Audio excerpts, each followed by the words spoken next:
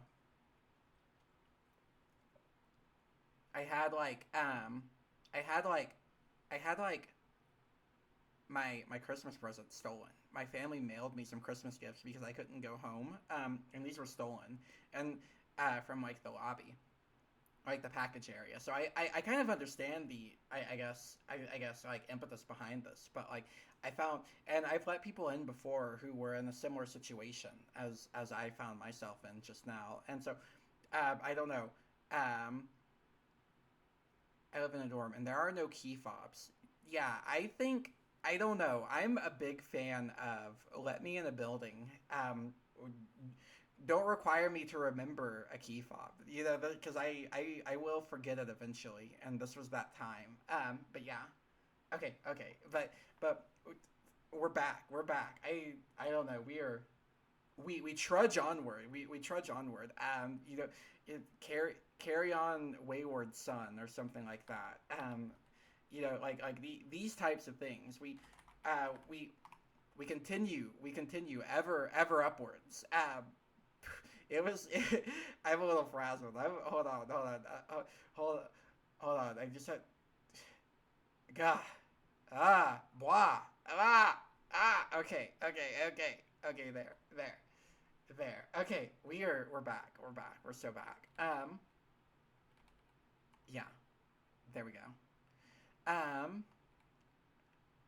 So where were we now that we're back? I guess. Ah, wah, wah, wah. Yeah, ah, wah, wah, wah. I don't know. I was like, I don't know. I get, I was very, I, I don't know. It feels very, I feel very silly now more than anything. But yeah, we are. I don't know. So we have this guy, right? Let's see. Where were we with this? Because if we look at the actual, can we go to, Wayland, documentation? Can we go to, let's see, Wayland, docs. No, not, yeah, docs. Wayland docs. All right, here we go. And then we can find Wayland argument. Can we find you actually live in the I think you live here. I think you live in wire format. HK. Yeah. So these are like our argument types, right? Any argument can also be nullable. Can we see how tall is it in pixels? So this one I think is a 256 by 256 grid of pixels. The original version was a 32, I think, or something like that, or 64. What is 250? What times 4 equals 256? This is 64.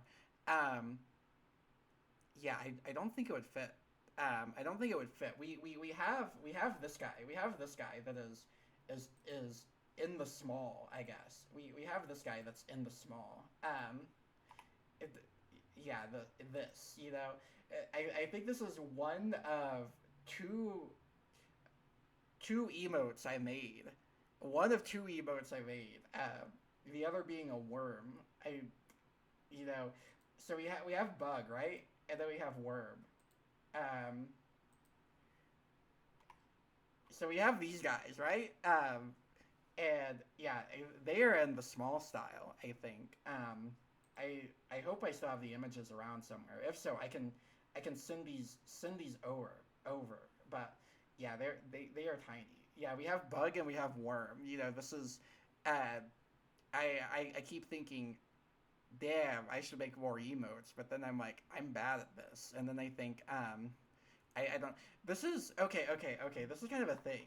This is kind of, hold on. So this is a deep-seated wish of mine, right? I wish, you could use Camojis as emotes. And, like, ostensibly you can do this by, like, drawing the text as a guy, right? Like, but I don't know.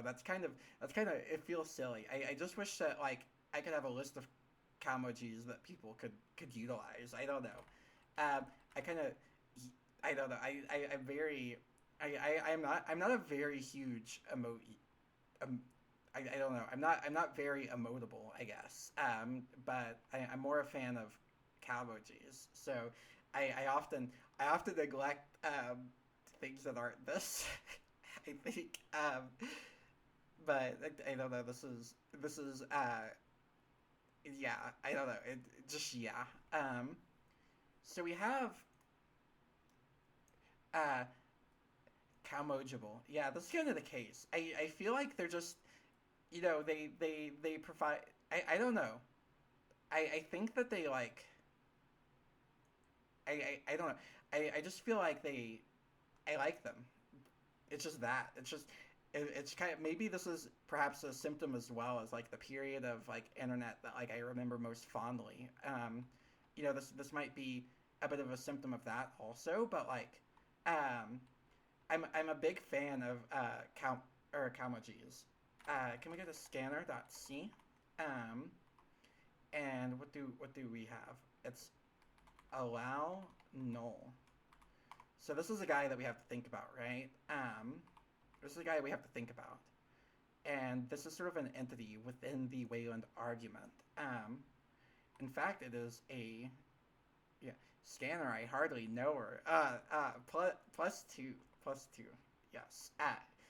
This is my authentic response about it. I make these jokes quite often. Invalid value for a null attribute. Yeah. So it looks like they're actually. It looks like they're actually doing this. So if we just rip this guy out of here, right? If we say get out of here, and we go to our .md. So we have this, right? Can we do at the bottom here? So let's do C to Lisp. We'll just call it that. We'll call it that, right? And we will do. Let's do this for Wayland argument, right? And the first one is allow null. Like this is our first guy that we're kind of looking at. Right? And do we have? Can you do this? Is this how you do it in Markdown? I believe this is Markdown.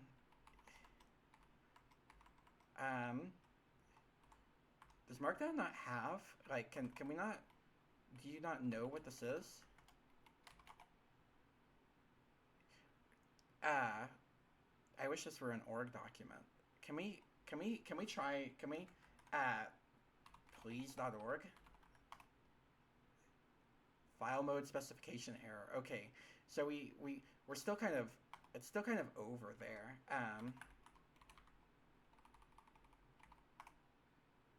Wrong number of arguments. Yeah. Okay. We will live with this. Cause I think this is how you do it in Markdown, right?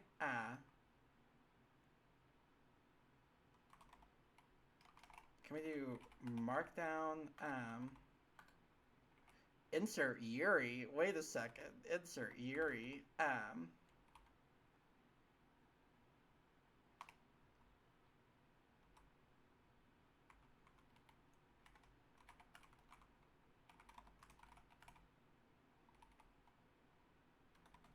Because they allow us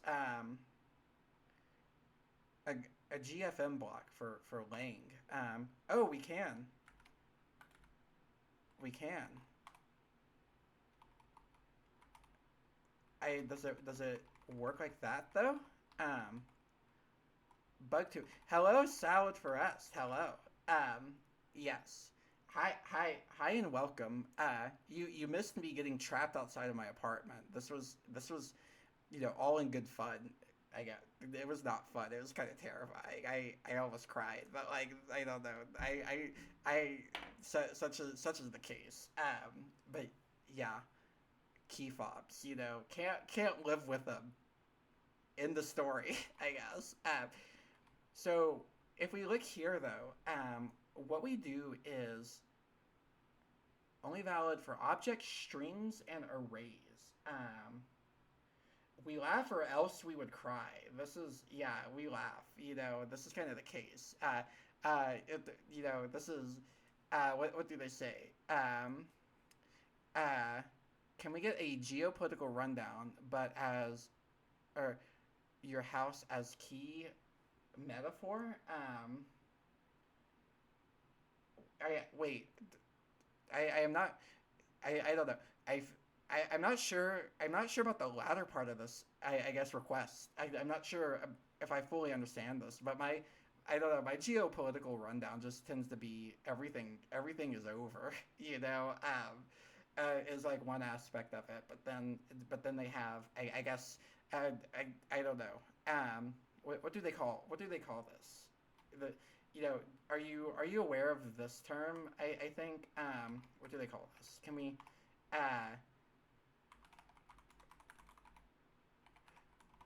they call it this. They call it this, right? I misspelled that. I think this is this is kind of a term that people use. Revolutionary optimism, right? And I believe this originates with I could be wrong, but I think this may originate with Lenin. But yeah, they have this as a thing. You can get it on Amazon, you know. Great deals on low prices on revolutionary optimism on Amazon. Yeah, you know, like these kind of things, right? But the idea of it is just basically like, you know, be optimistic, right? Can we go to 26 .org? Okay, here we go. I don't know. It's kind of, I don't know. It's hard to be optimistic when like every time there is kind of like new news, I just kind of think, you know, it's so over. This is kind of the case. This is kind of yeah. I come to Big Book of Bug stream for my ideology. You missed the this kind of occurred a little bit. You did miss it, unfortunately, but there was a brief spurt where I started talking about Baudrillard in this regard in response to AI, which I don't know. He is a cool guy. Baudrillard is pretty cool. Or he said some cool things. I don't know about his character as a person. I think I don't know. I'm very suspicious of French people more generally, and I am pretty sure that he is French. I guess I should like qualify that statement. I'm more suspicious of like French people from that period of time. I don't think I don't have like an innate like disdain for like I think France. I feel like this is, well, I do, but like it's sort of like on a nation state level. But like I don't have like a disdain for like French people. I don't think I don't know any, so I don't have and I don't really know like anything about like current France, so I don't have a litmus I don't have a litmus test for this. I don't have a way to contextualize this, right? But yeah, I don't know, but like the time I'm talking about, like the French, like what's his Sartre, like Camus, like these types of people, like from this period, some of them said some cool things, but I have a relative suspicion for the majority of them as well, and this is kind of like, these are the two wolves inside me, I guess. These are the two wolves inside me, but such is the way of the world. That is the wrong list. This is the right list. Oh, hello, Wind Up Boy. Hello, and welcome. Hi, yes. We were just talking about France and a feeling of suspicion toward French people from from the post-war from the post French philosophers of the post-war era, I guess you is the way to sum it up. In general suspicion toward I don't know. Yes, but we are also doing Lisp. I lived in Paris for a long time, so I imagine then you would have more of a pulse on what France is like uh, in this day and age, because this is something I don't know about at all, right? This is something that is like completely allied to me. Also, I apologize. We are using a markdown file for something because the org mode just kind of went silly again. Not at the beginning of the stream. So this I do not. I think that org mode. I think that I think my version of org mode has something like, or my configuration has something horribly wrong in it, because I get this guy, right? I get this guy. So I can do this. And I could say like this. But then, like, you see how it's not going? If I revert the buffer, it doesn't work either, right? And the reason for that is if we add some stuff here. If we add some stuff, can we do hi? Can we do something like this? Org mode isn't enabled in this buffer. Yeah, cause watch. Org mode. Wrong number of arguments. Yeah, this is I wonder if we can just reload. Can we just load file? Can we load file? Can we do what do you call it? What do you call it? Where do you live? Can we do a load file? Because sometimes it just needs to do this. Sometimes this is what I might be thinking. It should be up to date because I think I'm pulling from like the most recent. At least I should be.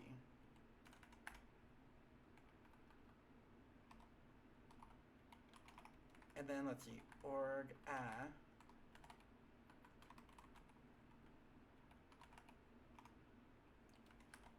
actually, can we go ahead and take a look at this? Can we resolve this, because now I am somewhat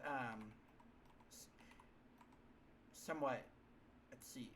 I think that we started in the init.l is where we begin with org. So we have this. So we're pulling this, right? We're pulling this. So we have it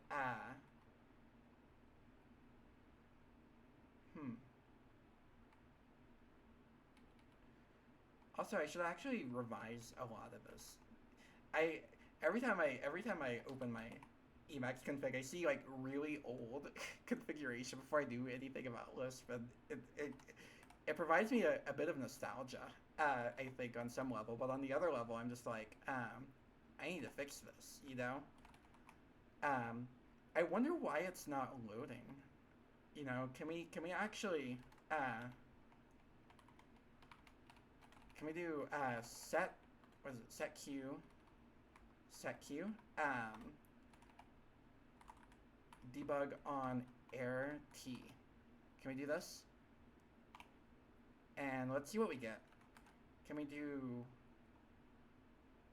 protocol.org?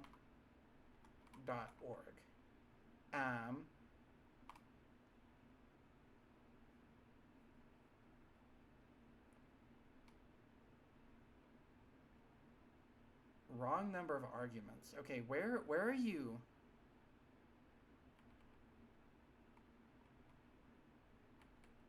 Where are you breaking?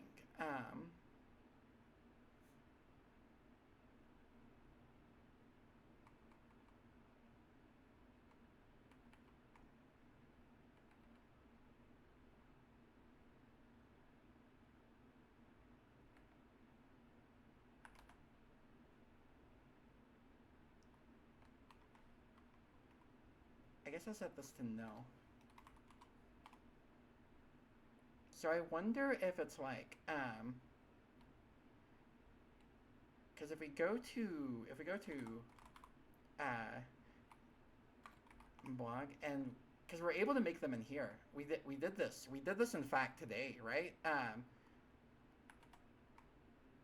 We in fact did this today, right, with this guy. So what if we do test.org? Test.org. Oh, that's or. Oops. Test.org. Can we?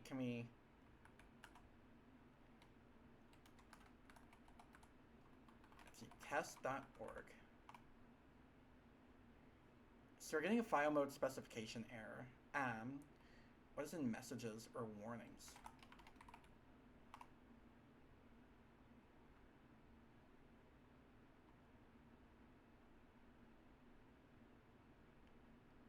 So this is probably...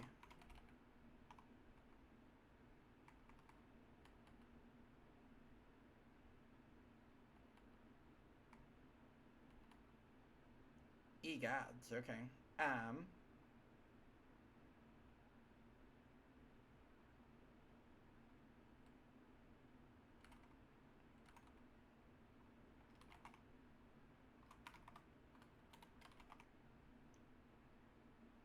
I don't know what's occurring here. This is rather odd. I don't know. We should be able though to...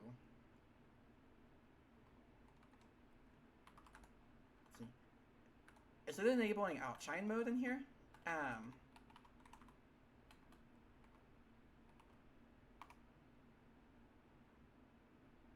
So outshine mode is kind of like these, it's kind of like for this, right? Wait, we could just do this actually, I think. Hold on. Where were we? .lisp. So that's not the guy. We were here. So outshine mode is basically, it lets me do something like this. You know? Hi. And then we have sort of like, if we enable it.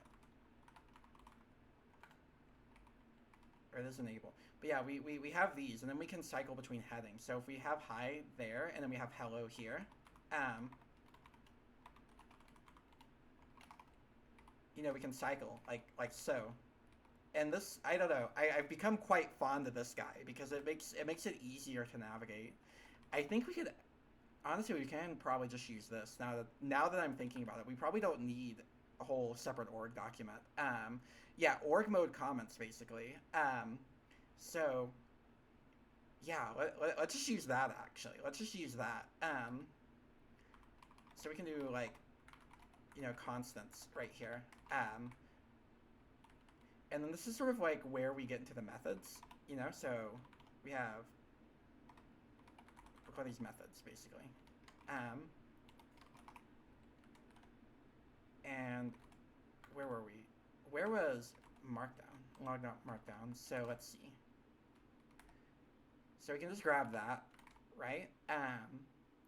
And okay, let's see.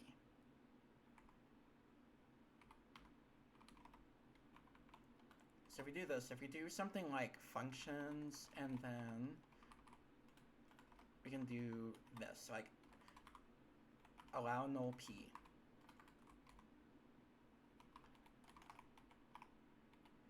And the main reason I want to do this is because, or the main reason I want to do it like this is so that I don't have this, I have the C representation in a way that is easy to access, but it's not like, you know, it's not, I guess, taking up like a nightmarish kind of like amount of space in the actual like, what are they, doc string, yeah. You know, I want to be able to have this as a comment I can take a look at, I guess, is what I'm saying. Can we...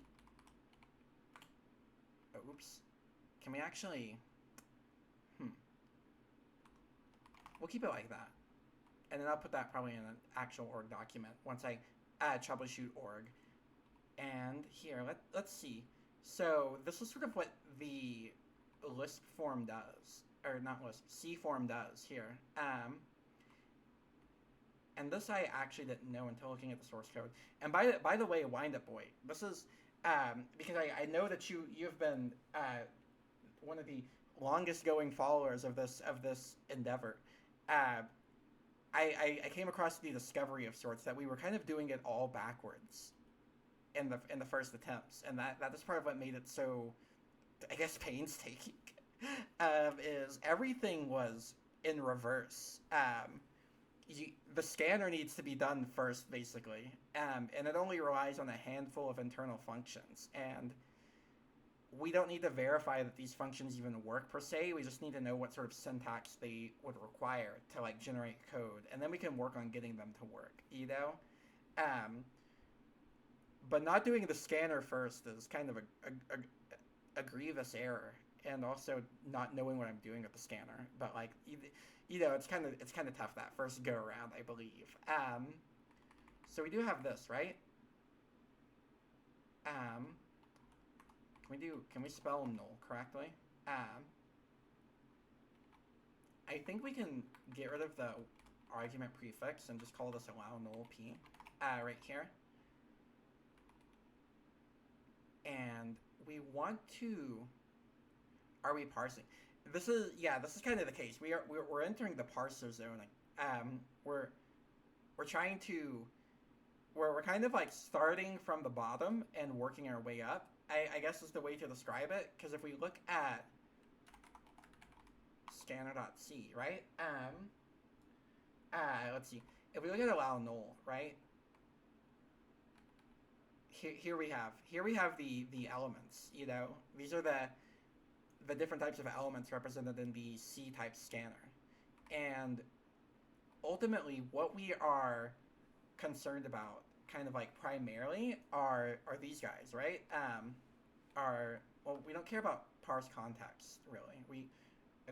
We're able to do that with the power of Lisp. We can not care about that, I guess, but we're kind of concerned about the interfaces, the arguments, description, and enumeration are these sort of initial guys that we are caring about, like when parsing an element in the XML.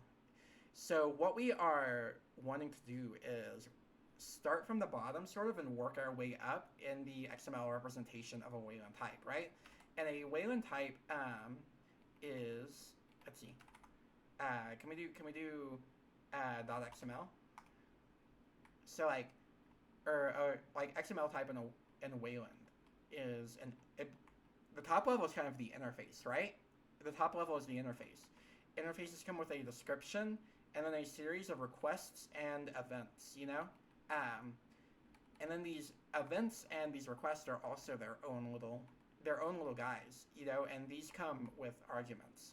So the argument in a way represents sort of the, I guess you would say one of the base like data pieces that we are concerned about, and they're composed of, you know, the name, the type, the interface, and the summary. In addition to this, they also have let's see, enum equals. They have optional values of enum, and they have optional value of allow null. Yeah. And what's kind of fucked up about allow null is it's a Boolean, right? It can be either true or false, but they only put the trues in here, so it's kind of like an implicit false. So yeah, I don't know. We kind of know that. I recently set up a castle in parser. I feel like this is enough to transliterate the Lisp objects with some parser macrology, and this is sort of what we were doing, kind of the first go around. This was sort of the first go around with the scanner, right? Because if you recall, if we go into the tests, and the data, and can we do example client.lisp, and then, right, that's export hell, but I don't know. That's another thing that will eventually, I think, need to be revised, but it's kind of tough with the Wayland. It's kind of a deeply evil system in some cases. But yeah, all of this was generated based upon the the actual like parser. So we were able to successfully parse the client. The problem is that it is very it's very one like it's very messy and difficult to work with, you know, and two, because it's messy and difficult to work with, it is incredibly difficult to define the server properly. But yeah, we're kind of doing that already. I guess is what I'm saying, but the the trick now is getting it in a way that is, I don't know, yeah, insight insight to a new better path. This is kind of it. The new better path mostly is sticking with the class system, but applying methods for the most part. Applying methods and using some smaller functions, because what I'm thinking about whenever I say it's like poor and messy is can we go to event.lisp? I think this is, yeah, I think this is an example of what I am is kind of the issue. So we have no, you don't live here. This one is not the worst in the world. You live in requests then, I think. Request.lisp.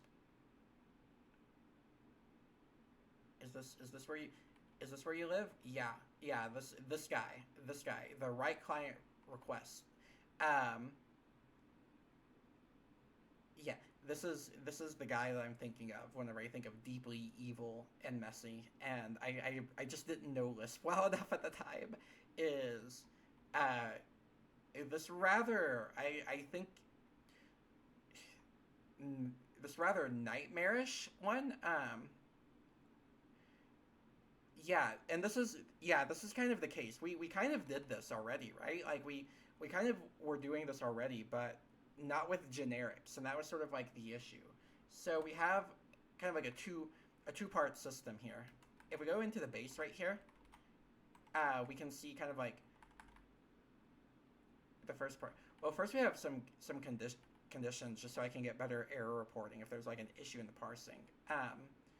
And then we really, I don't know, since we're translating from C, we do want to enforce like some degree of like checking on like the I guess more like direct like translation, just so that we don't run into like issues once it hits FFI. So I have this guy right here that is just sort of like I guess you'd say a union of types. This is just basically, you know, in terms of symbol for each of these guys. Like it turns this as a type symbol, right?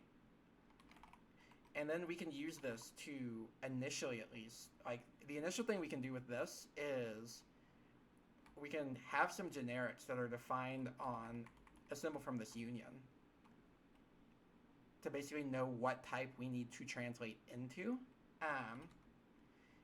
You know, so that, and the reason for this, the reason for doing it like that rather than like the class as well, or like doing that for the classes, is because if we were to do it for classes, we would need an instance, we need like a fake instance of the class, because we want to do things like this. Can we go to Sly? Yeah, like this guy. We want to be able to make a statement like this, like turn this into an argument, you know? This is what we want to be able to say. And then similarly, we want to be able to ask if this is a Wayland argument, like if this is a valid Wayland argument. And then also, like, you know, if it's not, if it's, say, a pointer, return nil. I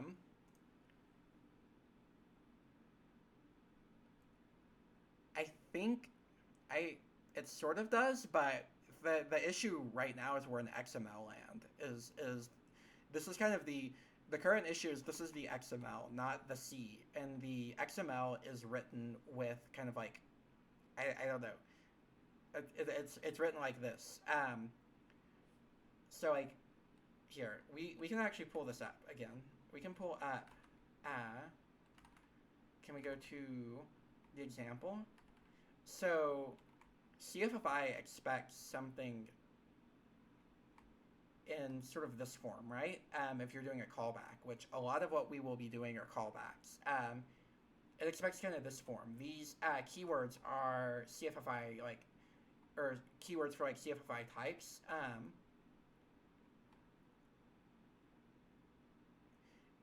Yeah, at least one of the main Lisp XML parsers will happily give you Lisp objects in exchange for XML input. I think we're using XMLS for this. This is the one that parsed most correctly into like an actual like object system that we were then able to subdivide. Like the actual like what we're doing is kind of like we're not even actually like parsing the raw XML. We're just parsing the actual like data like contained, the strings contained essentially. Like if we go to .xml, like we're not necessarily caring about like turning all of this into Lisp because XMLS does that. What we're caring about is turning this guy into the Lisp representation, and then similarly turning this guy into the Lisp representation, and generating Lisp code and like functions, etc. with that is the main thing. This is kind of the direction. This is the way that we have. I don't. This kind of like the thing that is being undertaken now. And also just kind of like making it more readable is the other thing, so that I don't look at it and go, "Who the hell wrote this?" and then be like, "Oh, it was me. Oops." So we have this as kind of like the.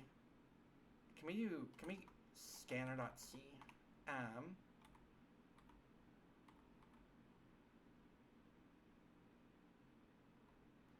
So this is what they do. So nulls are only valid on strings, objects, and arrays. Okay. Okay. So that's good to know. Because if we get bad XML, I guess. I think we could do something like we do this in the base. We do have a condition that we defined here, so we can go ahead. Probably define a condition right here for this as well. Can we define condition? What do we want to call this? Let's just say I don't know. Let's call it bad nullable. You know, this might be something that we want, because this I think is something that we would want to actually catch. And then conditions inherit from error, I believe, right? Yeah, they inherit from error for the most part. And what do we want to? The only thing we want to keep track of is the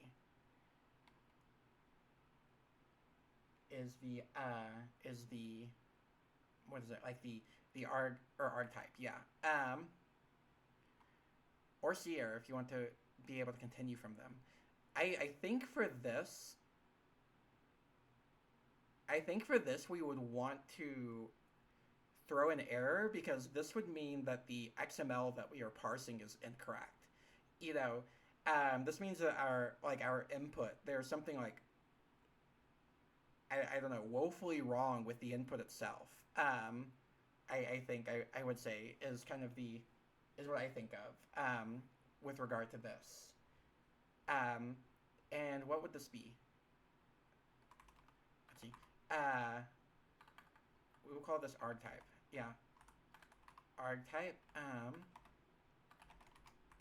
And then what do we have? And then arg, we'll do arg type. And then the init form is, or no, we just need a reader. We just need a reader.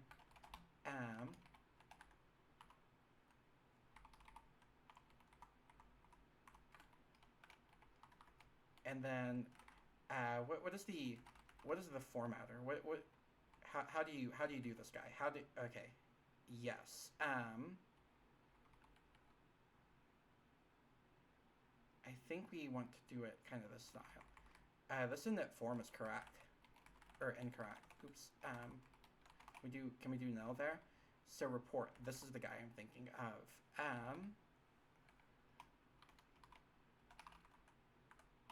So let's see.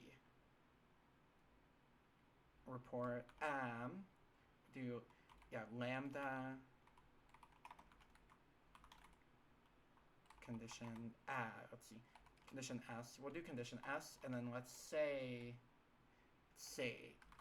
format s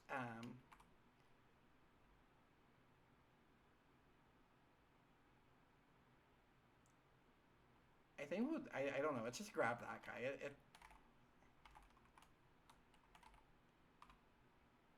Let's grab this guy, and then we can probably fix that a little bit.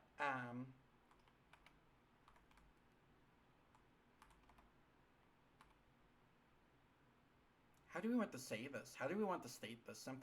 Something along the lines of, like, you know, this, and then,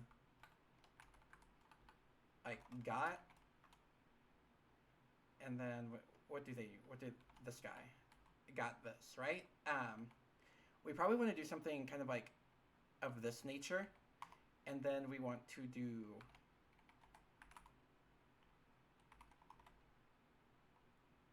archetype condition, and then I think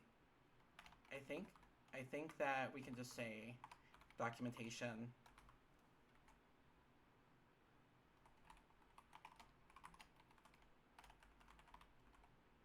error if XML I don't know, defines an invalid nullable.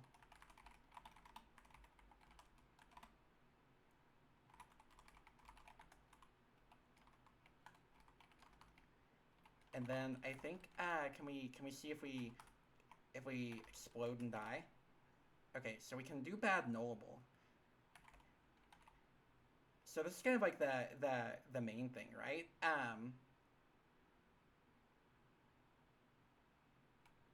And I wonder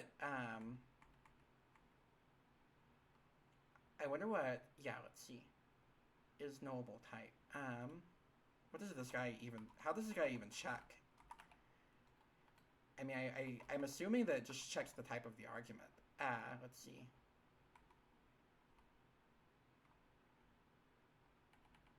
Oh yeah, that's literally all it does. Strings and objects are possibly nullable.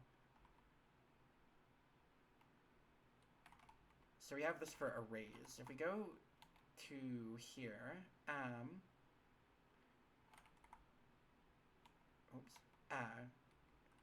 yeah, if we go to arg.lisp, and what do we call it? What are we calling these guys? I mean, we are just using the actual guy's name there. Okay, so we have our condition type, right? So then we can do an allow null p. And then we can also get rid of this and just do equal p on this instead.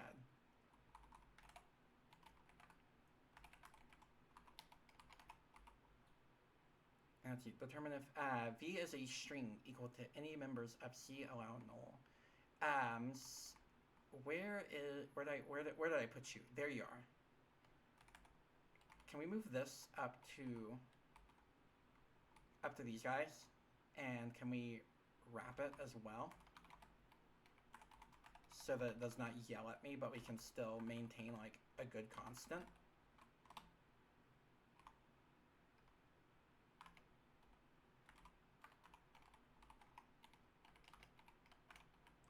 Okay, perfect. There. We probably want to describe this as well. I don't know.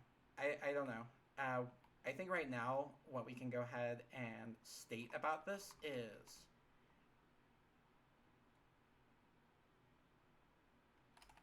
I don't know. We'll say only we'll just say that only types that can be nullable are object, string, array. why the strings? Oh, oops. Er, why the strings are not actual bools? Oh, these are the strings in the XML. These are the strings in the XML, and what we're doing with that is, if we go to, if we go to this guy, what we want to do is be able to convert this into, you know, like one, we want to make sure that it's like a valid type for allow null. And then if it is, we want to be able to check if the argument is nullable and convert this into a Lisp style Boolean, basically.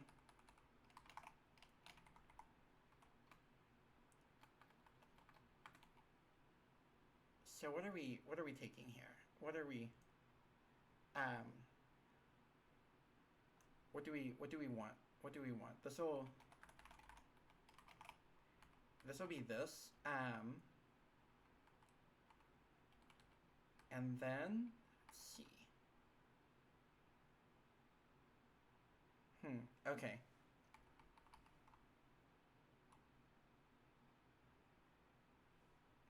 Yeah.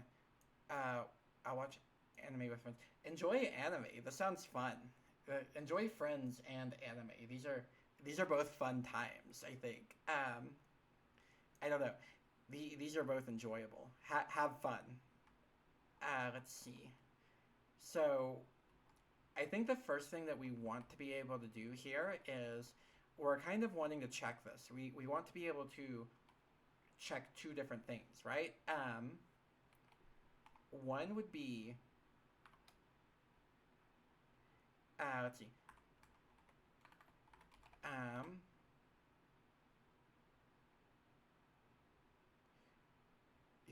I encourage lispers to use the work of other lispers because not invented here syndrome is a pandemic in our ranks. Yeah, this is. I do think this is indeed true. You see, I was kind of. Okay, this is something I was thinking about recently quite a bit. Because I think I've talked about how much I enjoy this library before. But are you aware of are you aware of the Common Lisp libraries? Not the temple, not the temple. That is cool too. Can we do Serapium Lisp? Yeah, you are aware. Yeah. Okay, Wind Up Boy. So you're aware, right? And other like I think about.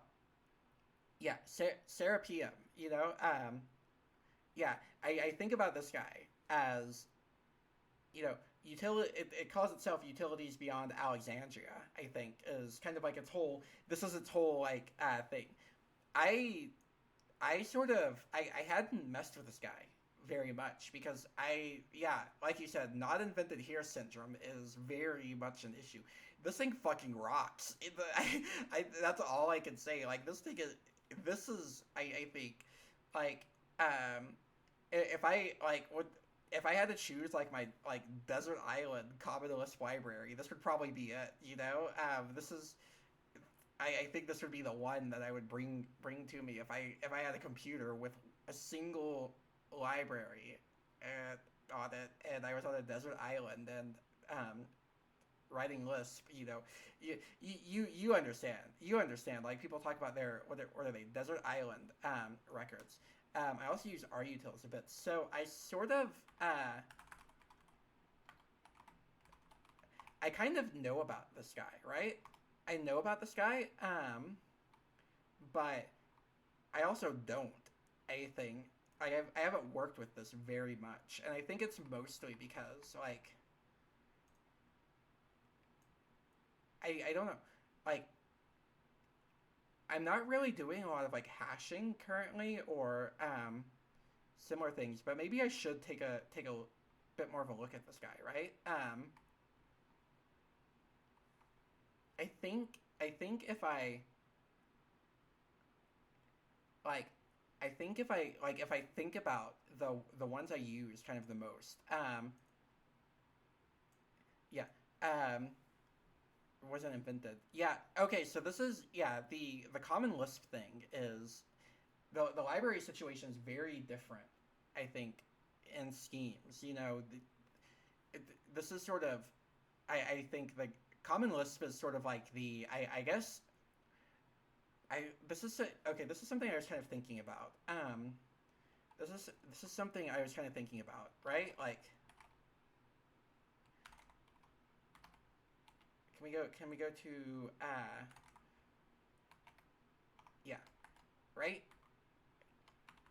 So why do we have a bunch of why are these all headers? Let's put this at the top though, because like yeah, here we go. Here we go. We'll put this up here. We'll put this up here. This seems like a valid place to make this statement. Yeah, yeah. Here are what I would call like the, you know, the. I'm gonna put it in scare quotes because the problems of the Common Lisp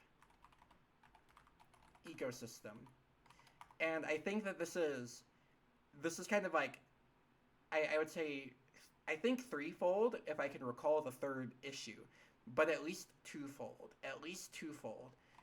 The first issue is just like documentation. You know, this is kind of the first issue, I think. I kind of think about this, and this is sort of why I've become a lot more I've become a lot more, I think, I would say, passionate about writing good documentation, or at least attempting to, for this reason exactly. This is the first and foremost issue I would say is like a lot of the like libraries are poorly documented. Not all of them. Like, there are cases of great documentation, but I'm thinking of I'm let's see what is it called? What is it called? I'm trying to think. Let me see if because I believe I have the name saved somewhere. Let me check. Let me investigate. Let me locate.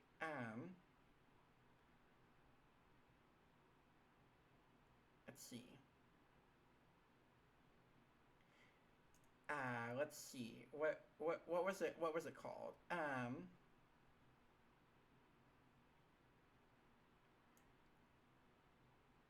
What was it called?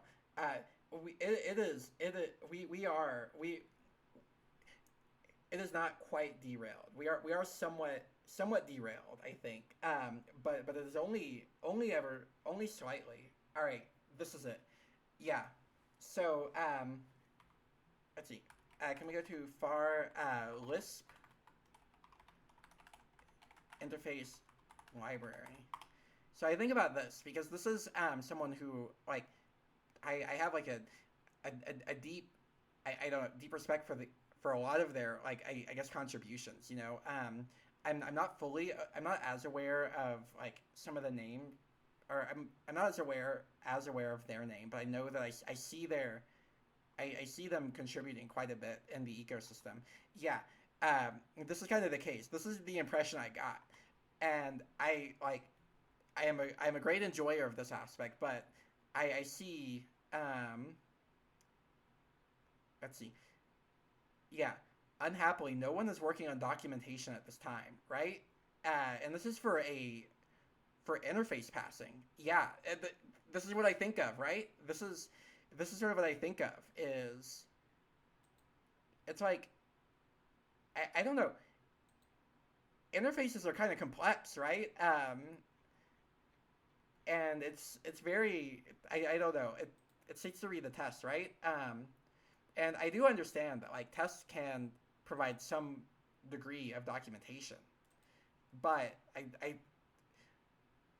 I kind of look at this and it's yeah, I don't know, like this is kind of like it, or I find this like issue 1 is documentation, right? Issue 2 is everyone rolls their own. This is kind of the other issue is like there are some great I don't know libraries out there, but with the exception of like a handful, like people will just yeah people will just create their like roll their own yeah um and I'm somewhat guilty of this as well. I think, as you know, and I am. I think we're all kind of good. I think this is kind of Lisp sort of encourages this. Can we actually say that? Can we just say Lisp encourages this kind of? I feel like the nature of Lisp programming very much encourages this, right? And but like it, I don't know. It's kind of difficult. It's kind of difficult. From Haskell Town. Oh, Wide Up Boy. I had I can I pull this up? I don't know if you will. I appreciate this or enjoy it, but I had fun with it. I think, and this was sort of um, a project I undertook mostly for fun rather than for anything serious. I think so. Or at least serious in terms of usefulness, but like I did this because I was like trying to do. I was trying to get the like figure out this Wayland stuff, but I realized I'm like I need to do something small and like small but sufficiently complex to like I don't know, uh, I rehydrate my brain on Common Lisp because it had been a bit of time. But I ended up making this guy. I ended up making this guy, um, recently. I wrote this in a week. I wrote this in a week. And yeah, we have a picture of a bug in the README. But basically, I wrote like a miniature like Haskell based like category like theory guy for Common Lisp as a library. It is kind of imagine I don't know. It's like imagine if like kind of the idea was like what if like you had something similar to Colton but instead of an ML with Lisp syntax it was just Lisp. Like you didn't have like a different like names or you didn't have like a different like it wasn't like statically typed. I guess is how I would call it. Yeah, I have seen this. I have yeah, you have linked this before. I needed I want to give like an in-depth read of it. Because I'm quite a big fan. Can we even pull this up? Can we put this on the big screen? But yeah. Um no, and I don't know. I really want to mess with this one, right? Probably the only user. I mean I will probably wind up using this, I think. If I or I think yeah, I know a use case for this actually. I kind of know a use case, so that's sort of like another side project of mine that I'm keeping somewhat under wraps, I think, because I don't know. I have this feeling that if I speak on it, I'll just as they say with writing, like if you talk about it, sometimes you will um get the same sort of rush as you would from like actually doing it, and I kind of fear that. So I keep my lips sealed. I think, other than saying I'm cooking up something. I'm cooking up something, and that's kind of what I did with this guy. But yeah, this was like I don't know, and this is sort of like what I was talking about in terms of like the documentation, right? I sort of wrote crazy documentation with like inline examples. I think even and in addition to this, basically I'm just gonna rip all of this out with like a very bespoke guy that like creates like I don't know a big old text file of all the like describes, and then from there I can use it to like make actual documentation. But like I don't know I worked hard to get really good at like a detailed like doc string, I guess is the way to describe it. But yeah, it was a fun project. I got to learn. Yeah, seems to try to do. I think this is. Yeah, I don't know. I this isn't a document generator. No, this is just a more so a like I think this is miniature like category theory inside of this is tiny category theory, I think, inside of a Lisp. You know, I have one file called monoid, another called monad. It's not just monoids. I think we have semigroups. We have what else? We have semigroups and monoids in this, but yeah. Built into the tooling. This is kind of what I think. Yeah, like I think it would be nice to see sort of this. I think it would be nice to see sort of like this as like a sort of like way to turn doc strings into like write org and like write like org mode stuff inside of the doc string. You know, this is something I would find interesting. Is Aurelis public? It is. Yeah. I can here. Can I share it? It's public because I am actually going to use this in a minor capacity in the other unspoken of project. I think this will be too slow to use in the FFI, if I'm being honest. I think it adds too much like overhead at least. Like FFI, we kind of want speed as a bit more of a priority if we're doing Wayland bindings. I think so. We got to get a little. We can't do all the checking, you know. Oh, the scheme file. These are for geeks basically. This is. Do you know about Nix.shell? I kind of wrote my own for like geeks, and it's just that. Yeah. And then similarly, I don't know. So then similarly, we have geeks.scheme, which is the, I guess, build file for it.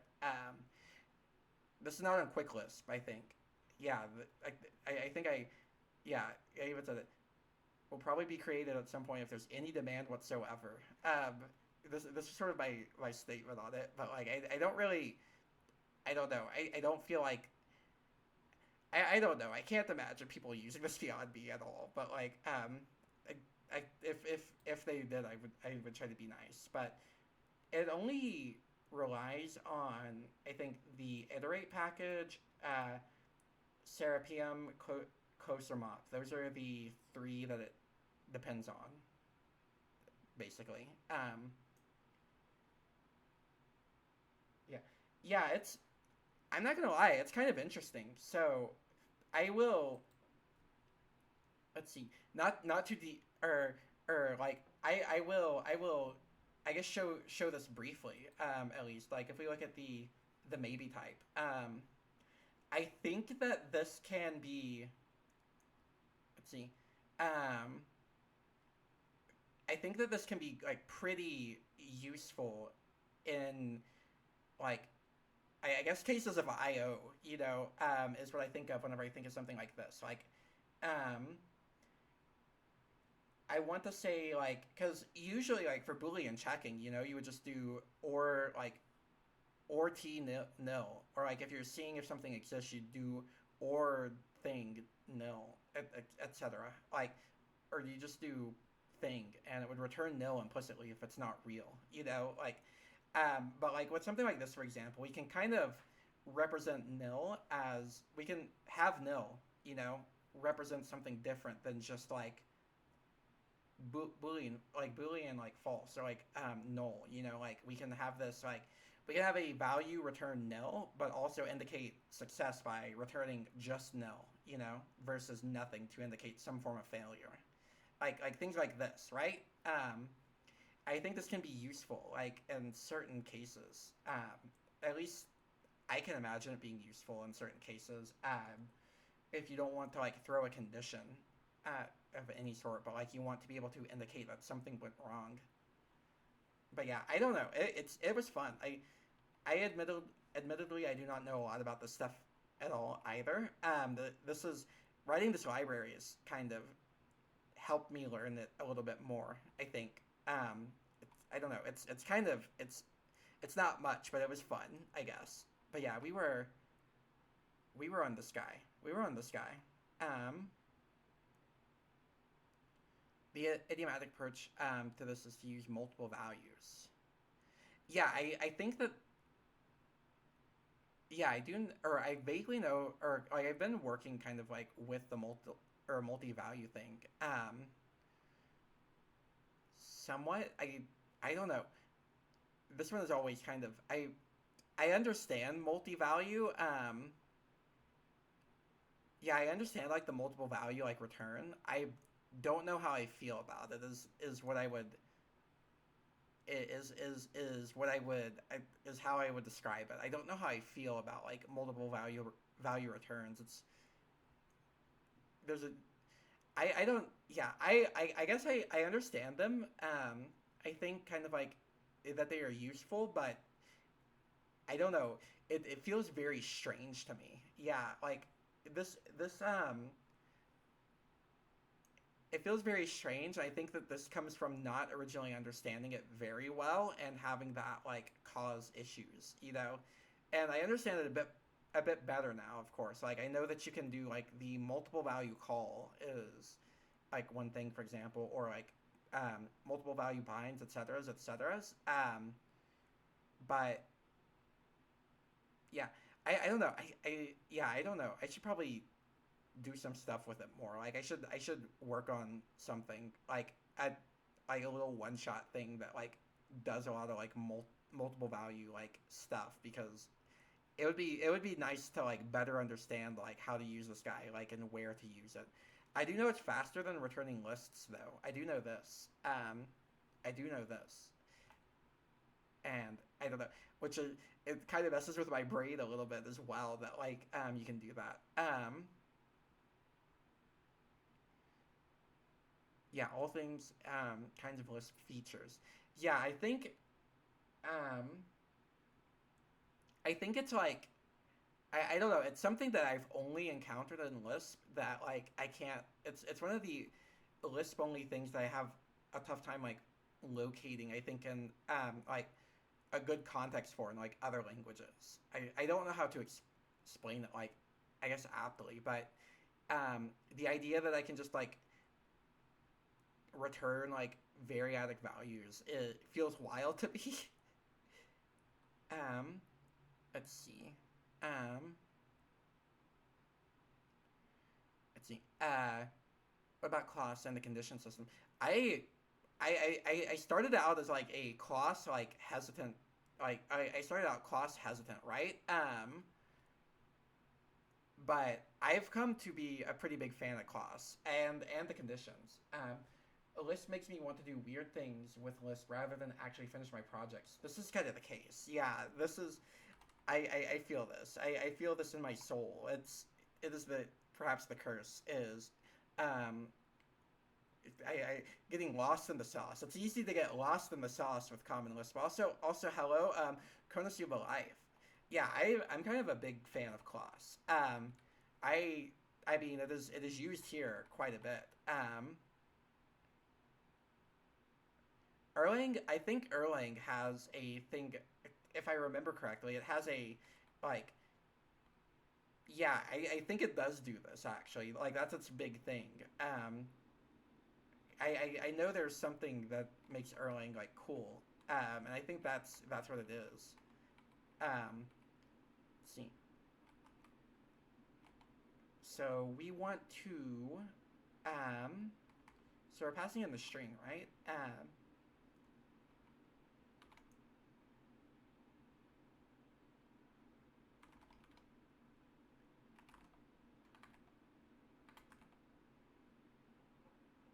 So do they actually provide us an equal p? Um,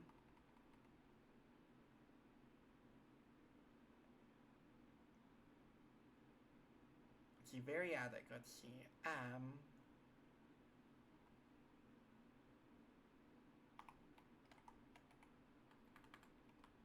How does this work? Wait, how does this work? Let's see. Can we try this on can we do this? Can we do let's see let x high?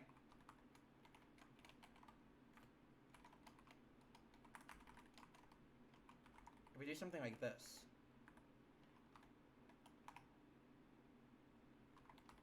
And then if we do something like object.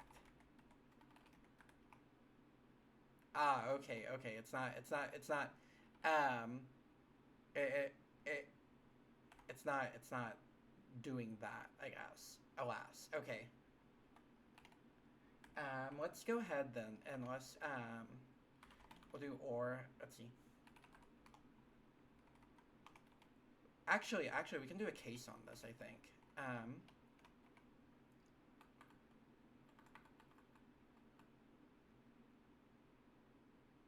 Yeah, we can do something like, which one do we want? What are the, what are the cases? What are the cases? CLHS case. Common list pipe. Okay. I always forget which one is which. I think that we want, or we want a regular case, I think, is what we're looking for.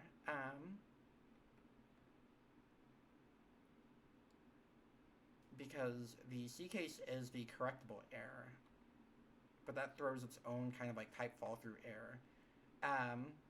So we do something like this, like case, what do we have?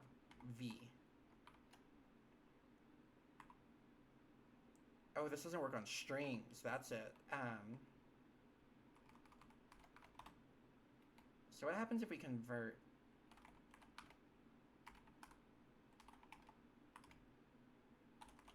keyword high? Oops. We want to do make keyword.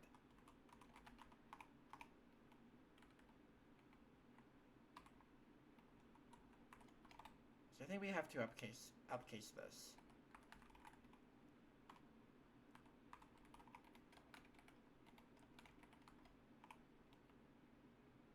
Okay, so we can do something like that.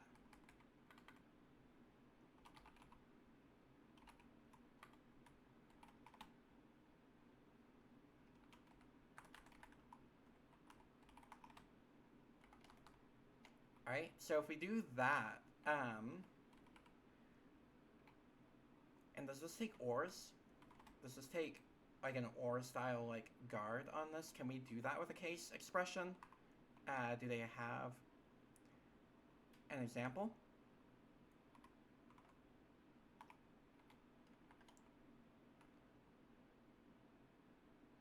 I guess only one way to find out. What do they... So which are the ones that we want again? Let's see. Object string array. And then we are calling these... We're calling these object string and array. Okay, cool. I did not choose some form of like goofy name for it. That is, thank you me from the past for that at least.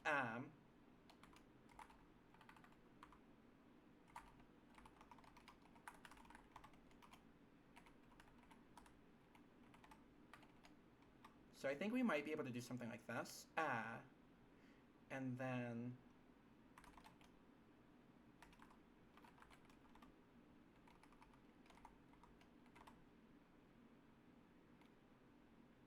Let's see. Hello, butterfly entity. How is it going this time of day? Hello, Liquid Cake 1. It is going well. We got trapped outside briefly. That was an occurrence, but beyond that, you know, it is going well, you know, I guess. Let's see.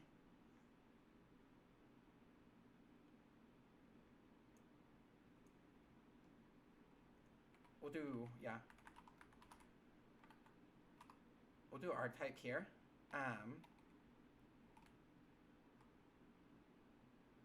Yeah, but I hope you're well. How are you, Liquid Cake 1?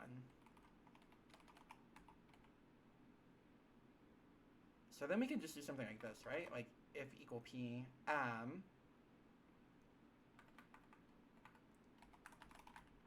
or no, we know what it is. Let's use equal p because in case the parser like has any sort of weirdness in it, we don't want to accidentally fail on like casing, I think. And then we don't even need that like if statement. We can just say equal p v true. And then on the, you know, like otherwise case, on the otherwise case, we can go ahead and we can do, let's see, air. How do you do this guy? How do you do this guy? I think it's. Can we go to base? Can we go to base right here? And take a look. Yeah. Okay, we can do it. Air, bad knowable, and then.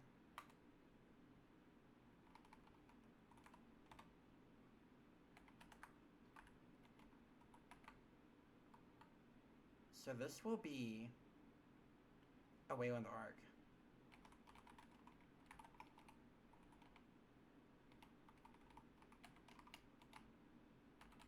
And then what do you want archetype? Okay. Archetype.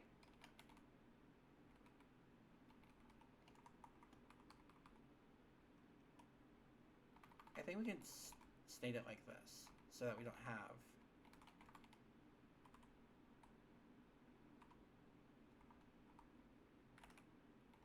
Or wait, I think these sort of. I think yeah, these can do this. These can do this.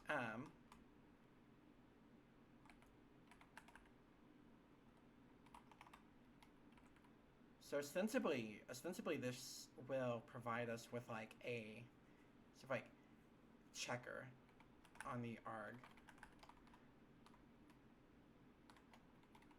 I think if we do something like that, right?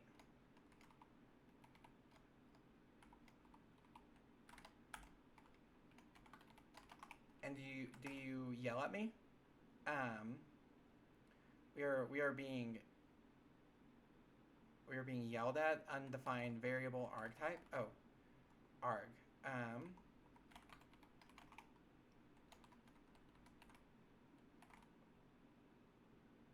We are. Definition has 2 args. Previous declaration has 1. Okay, style warning. Okay. Style warning. Okay, we can live with a style warning, I think, for this. I am worn out, I think, because I missed dinner yesterday, but I isolated my silly Clang Wasm32 bug to use of undefined behavior, making Clang go mad. That's so that's cool. Oh, this sounds exciting. This sounds exciting. This sounds ooh.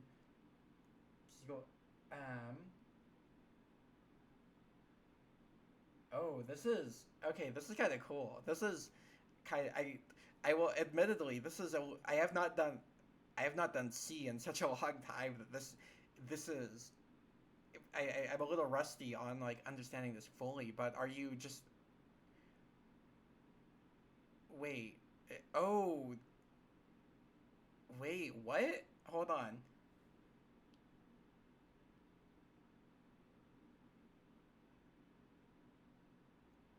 This is some weird typecasting. Wait, this is kind of insane. Hold on.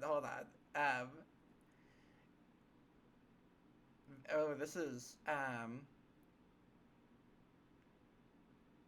that's cool. Okay, that's kind of sick. That's sick. I let's see.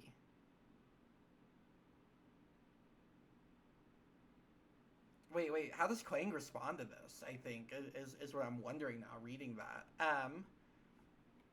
because I don't know that's really I like that quite a bit. That's kind of cool. That's very cool actually. What? Let's see. So I think we have this right. And we kind of have this guy. And I think we can.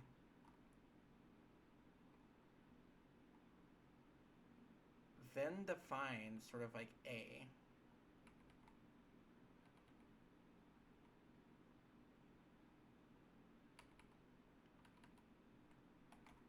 Can we just make a Wayland arg really quick? Can we do this? Can we call the name? Can we call the name hi? Can we say that it is of type? Can we say it's of type string? Can we say summary? Blah. And then what else do we want? We want the nullable p. We want to set this to true.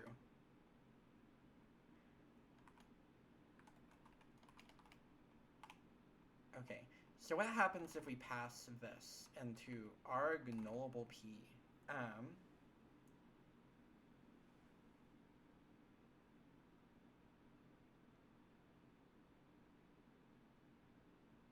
I don't think we need that allow null guy anymore. I don't think that this is actually required.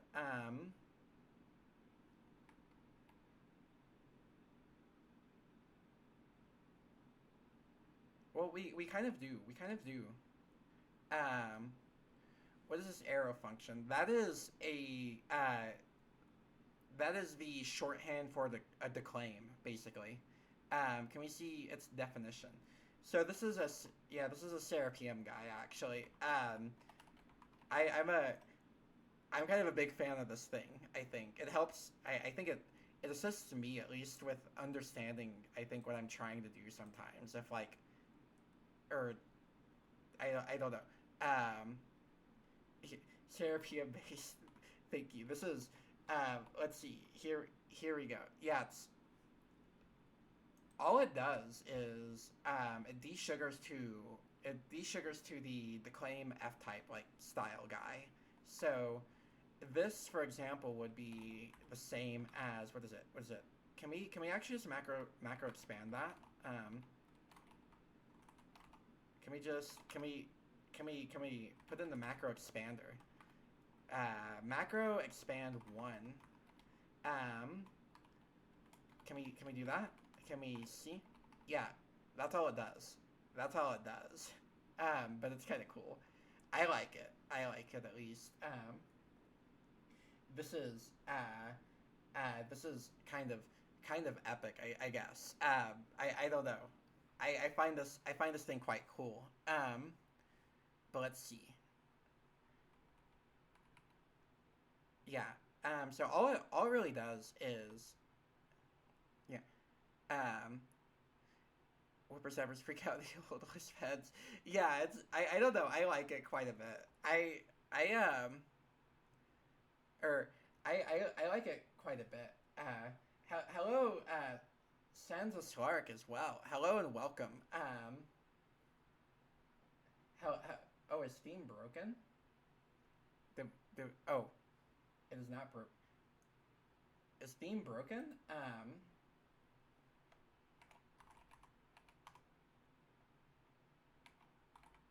Oh no.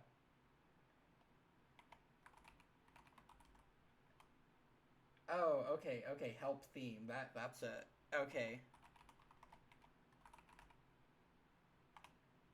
Help theme. Yeah, okay, that's how you do it. Okay, I can't remember my own commands, I think.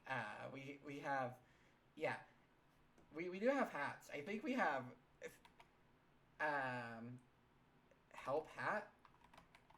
I did this, I think, like, Unix, like, command line, like, style, which was kind of silly. I feel like, or I feel like this was kind of silly, but I did this, like, Unix command style. I don't know. These will be fixed someday, I think. Can we do,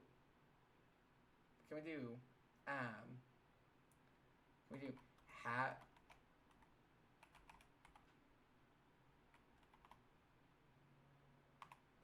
Does this do it? Oh, I misspelled that.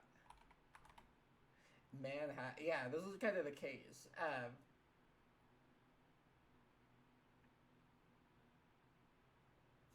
Hat Naravar. Yeah, there we go. You know, this thing's a little too high res. It kind of conflicts, but like, this is okay. This is actually. Hold on. We have to talk about this briefly.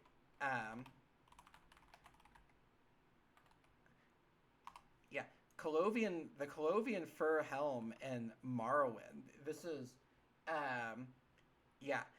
Oh, and this one was Binding of Isaac, I think. I was playing Binding of Isaac. I was like, what if we put because do you know about, what is it? Judge. Come, Nerevar, friend or traitor, come. Come and look upon the heart and a Kulakan. Oh, thank you for the follow, Divorce Jones. Yeah. About the Morrowind remaking project last night. You do not wear many hats. No, because this thing is written in C, and that was multiple hats seemed a little too complex. The bug is written in C currently. Very old C that I have not touched in like since I made it, basically. You know, I guess. A very old C, but like, yeah, Morrowind is okay. It is a custom bug, yeah. Okay, so here we can actually let me pull this up. Let me pull this up. Where you live in Bug Speaks? Come, Nerevar, friend or traitor, come. Come and look upon the heart and a Kulakan. Do you know about this Morrowind thing? The remake project? Come, Nerevar, friend or traitor, come. Come and look upon the heart and a Kulakan. Oh goodness, it's gonna. Anytime I forgot that this is a thing. I did not expect to ever talk about Morrowind on stream, and so anytime someone says Morrowind, it now blasts Dagoth in my ears and leaks the UESP. But yeah, I do know about the remake project. I do know about this. So if we look at like the actual, so the bug is kind of defined in SDL, and do we have theme? Theme.c. So like, we have a few different themes, right? Like, this is, I don't know. These are the themes. We have hats as well. And these are just, yeah.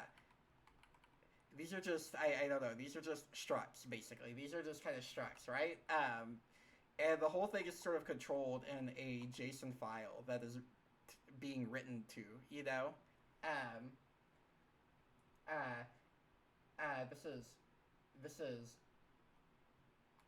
Is Solarize not working?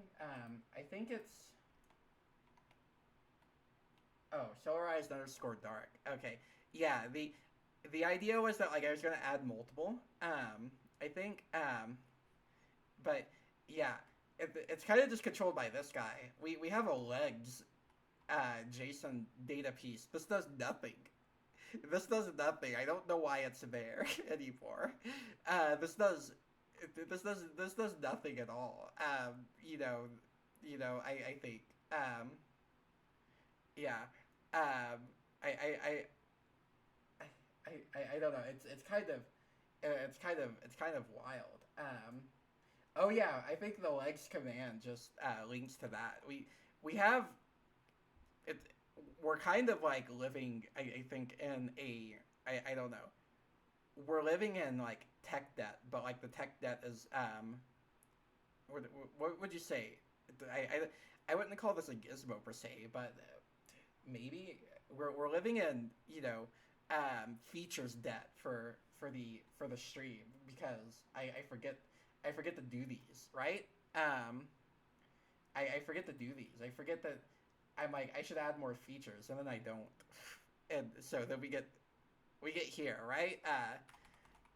Oops. Can we go to Lisp? Can we go to here? Can we go to Sly, actually? That's what we were doing. I think we have to remake this now. Okay. So we should be able to.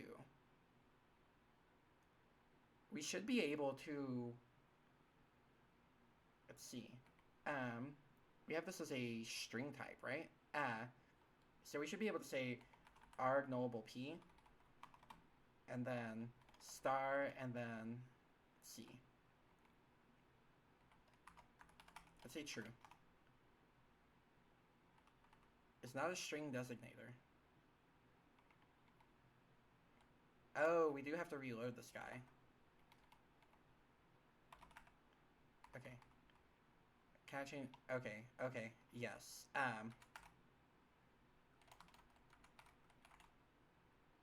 Handling of types. Oh, okay. Oh, I see the issue. I see the errors of my way. Let's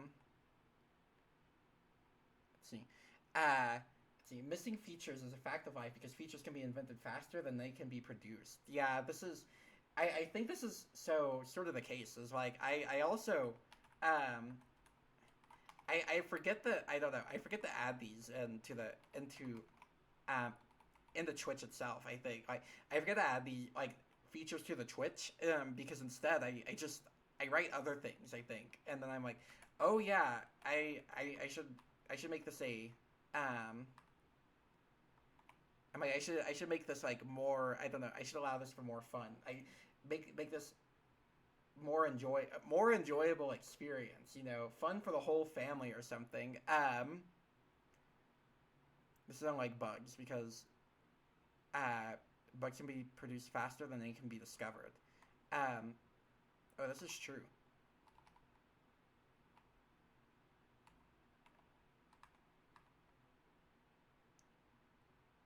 Hmm.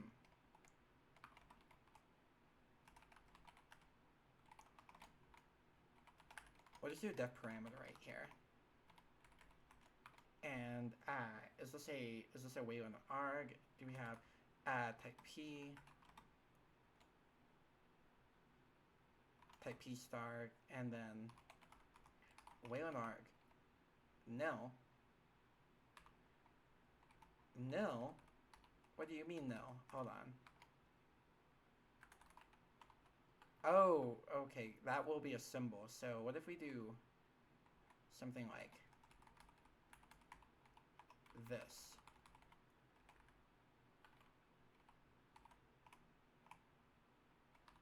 That's what I'm wondering now. Can we do type of on it really quick? Why are you a keyword? What the fuck? Wait, what the fuck? Something is going horribly wrong. Let's see. Okay, probably in the creation guy, something is wrong. So what are we up to here? Are we producing Windows graphics in the successor to X11, or is this a different kind of Wayland? Okay, so this is here. Can we go to the guy? So this is indeed Wayland, right? This is common Lisp bindings for Wayland. This is my white whale of sorts, you know. I guess this is my white whale. This is what I have come to call it. I started this many years ago, and by many I mean October 21st, 2024. And I don't know. I did not know Lisp well enough at the time. Yeah. Wind Up Boy knows. Wind Up Boy has seen the rise and fall of this project, like waves upon, you know, like waves upon like sharky waters, you know, like I guess that it never really fell, but like it had been in hibernation, I think, because I realized at some point I needed to get better at programming. I think and I don't know, those sorts of things, but yeah, it's common Lisp bindings for Wayland. Yeah. Yeah, that was kind of the case as well. Is there was a great Haskell-based distraction occurred as well. But yeah, we have common Lisp bindings, right? We have common Lisp bindings for Wayland. This is sort of the grand plan. And to give a bit of a context, I guess. To give a bit of a context, we can say what are you called? We have mahogany. Yeah, mahogany. This is it. Mahogany common Lisp. You know, to give a bit of context, right? We have this guy that is an attempt to bring Stump Window Manager to Mahogany, but it uses a C backend. And I was like, you know, what if we can avoid the C backend by writing the bindings for the base Wayland library? This is only half the battle, of course, because Wayland roots is kind of a lot more of a big deal, I think, than base Wayland bindings. I believe, at least, you know. But this was sort of like the initial influence, right? Um, and so what we want to, well, what we're doing right now is, if you are aware of the Wayland protocol, like, if you're aware of the Wayland protocol, right? They have. Can we go to GitLab free desktop Wayland? It's going to. Okay, it did not bot check me this time. This is good. We have progressed enough, as we have shown enough humanity this time, I guess. But yeah, if you go here, right? If you go here, so what Wayland does, essentially, like, at the heart of, like, what Wayland is doing, because it doesn't do a lot. It kind of doesn't do a lot. I think we touched on this at some point as well. Like, if we go to 2.6, if we go to the one markdown file, I think, you know, or no, I think we did. Yeah, I think this was it. Yeah, so this is whenever we began, like, working on Wayland a little bit more. And can we find mentioned? Yeah. This was the fourth thesis that was formulated. Wayland is cool, right? Right? Loki, it kind of sucks, like, really bad. And then this was the issue we ran into, right? I sort of, yeah. The crux was essentially that, like, I really wanted these bindings because I had just discovered Lisp, and I don't know, it was like I believe in love at first sight now is how I would describe my feelings toward, like, whenever I learned about Common Lisp versus everything after. I believe in love at first sight for the programming, at least. But yeah, I kind of low-key sucked at writing the, like, Common Lisp at the time because I had been doing it for, like, a couple of months. And, you know, we, like, now I've been doing it for, oh god, like, almost 2 years now. Maybe not consistently, but I've been aware and writing a good deal of this language for almost 2 years now. So I'm not, like, horrible at it anymore. You know, this is kind of the case. Yeah, this is kind of, I feel like it's very much a, like, you love it or you hate it, maybe. Is the idea I get behind this, perhaps. So I think I know what's going on here. Are we...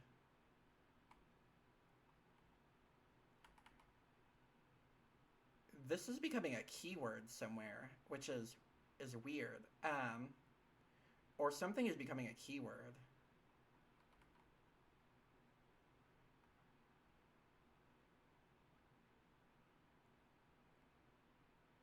Let's see. We have the class Wayland. So this should be...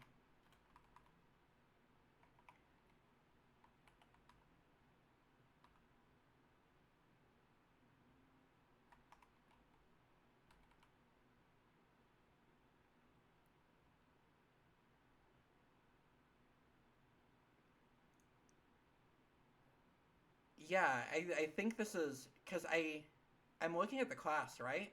Can we just do a can we just do a make instance?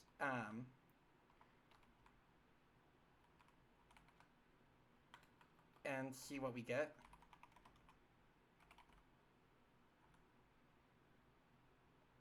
It's I wouldn't say I hate it, but I don't think I love it either, I'm afraid. I like many things about Lisp, as I do metaprogramming, but I also tend to like syntactical keywords. Yeah, I think I don't know. It's definitely it's a weird guy, I guess. It's a bit of a weird guy, like, language wise. This is... Oh, I see. So if we define this as a actual argument, Okay, I forgot about that because we have a, so these are kind of two different guys. Which we can actually fix that by doing the old form. We can go old style.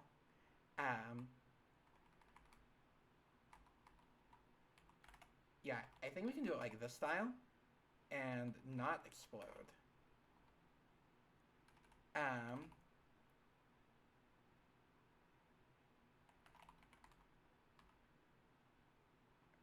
It shouldn't matter? Oh, you might be right. Scribe. Oh no, it is getting interned, I think, as a class in both, yeah. Um,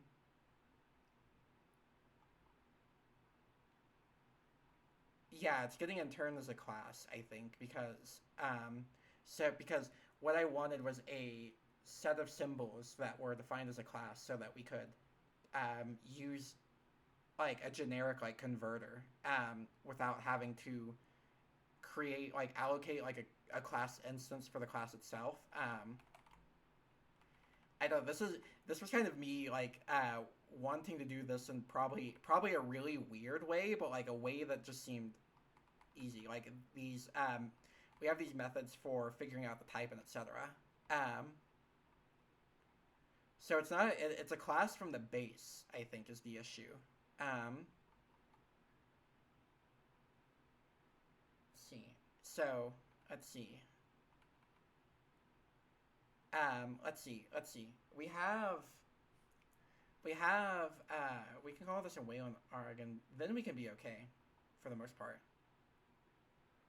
Maybe, I would hope. Because then we just have to change that, or of course we could just not use the symbol, but I don't feel like doing that.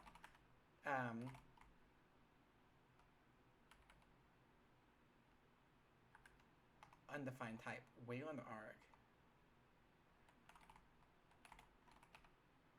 C. Oh, CLUs was unbound. How did I do that? Okay. And then I think if we pull these, to the top,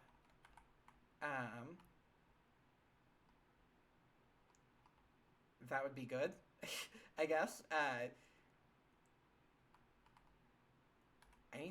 need to fix the documentation on those as well at some point, but that is, that is a different that's a task for another day. So we'll put this under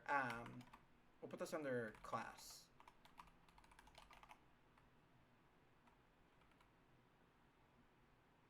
And then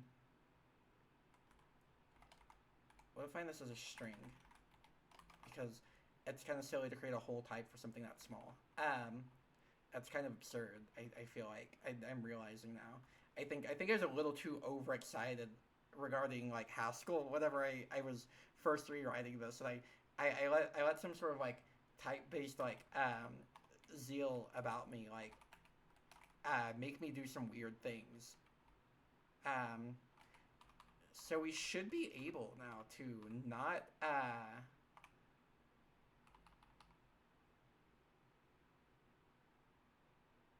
see. We should be able to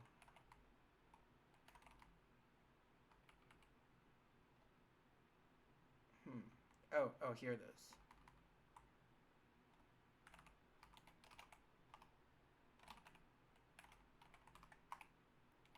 Yeah, so now if we describe arg,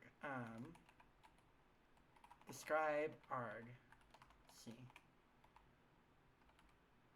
Okay, it should work now. It should work now.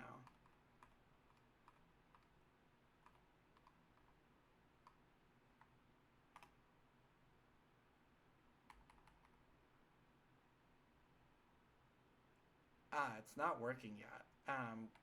So we're doing something wrong with the nullable.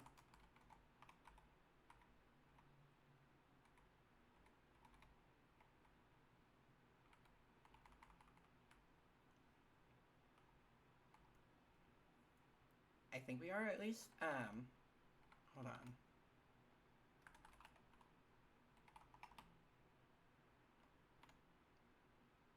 See, back in a GIF. Oh, Or best of luck with the errand. Best of luck with the errand. Try restarting and reloading the system. I was thinking this. I think we can also...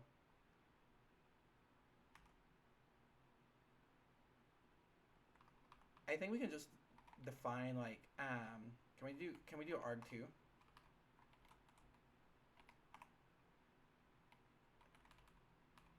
So if we do it like this... Oh, we were doing the star. I think that was the issue. Ah, there we go. There we go. Okay, okay. Okay, that was a blunder on my end, I think. Okay, beautiful. Beautiful. We have that. We have that. Okay.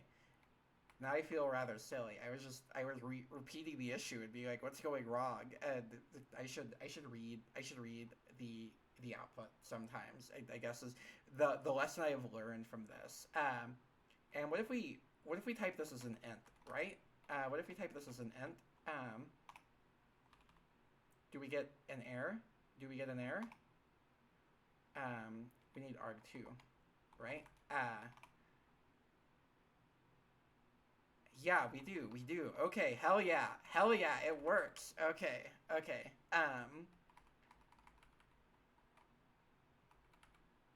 And so this is the part of the C code that we've kind of just redefined.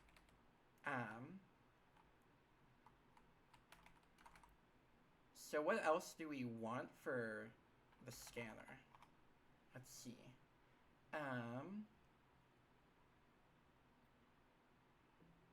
We have the nullable, right? We have these guys. And this is just for the parsing of nullable, basically.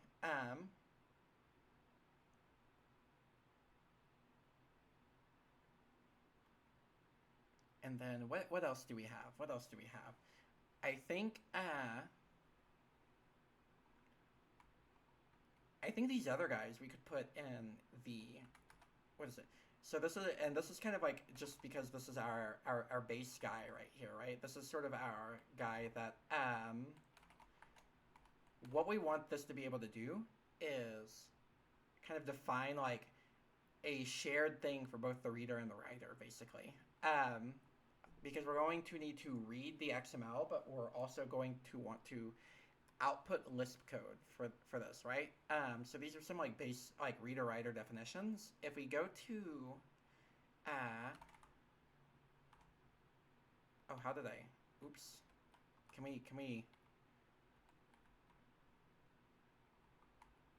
we undo whatever I did? What did we do?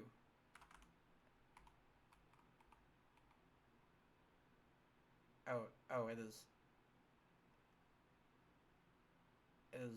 buffer. Please don't. Thank you. Just stay like this. Yes, this seems good. Can we go to? Well, can we go to here? Can we go to arg.lisp protocol? And let's figure out what we need to do a little bit differently here. So we have the args nullable p. This is kind of staying, and so is allow null p.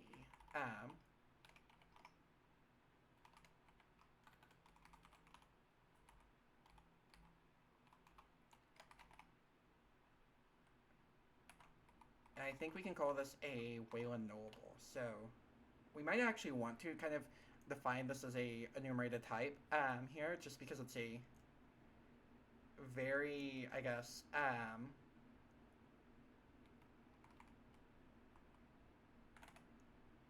I don't think we need to do all of this business though. We can just do this. We can just do something like this, or equal p. Let's see, equal p v true, and then this guy equal p v false. And that should be probably a little bit more efficient, I think, than trying to do a bunch of constants. And then we can just do something like this. Def type, Wayland Knowable. And all it is this satisfies this guy, right? If we do that, we can exclude a whole kind of like, I guess, class of a whole class of errors, I think, with like strings, because basically the issue is this is only checking if something is true. So current and kind of the current iteration, well, not anymore because we just like I think changed this in the buffer, but like in the current iteration, this kind of we haven't changed this function yet. If we go here, and we go to, we can say something like this. We can say meow, right? We can say meow. Can we do arg1 so that we don't error? Okay. And see, we get nil. But this is, meowing is not a boolean. Like, you can't have a boolean meow. Hello, Xor Xavier. Hello. Mrau indeed. Hi. I hope you're well. Yeah. Hi, hello, hi. I hope you're well. As you can see, we are pink for an amazing reason currently. As they say, like, for an amazing reason, I guess. You know, this is the bit.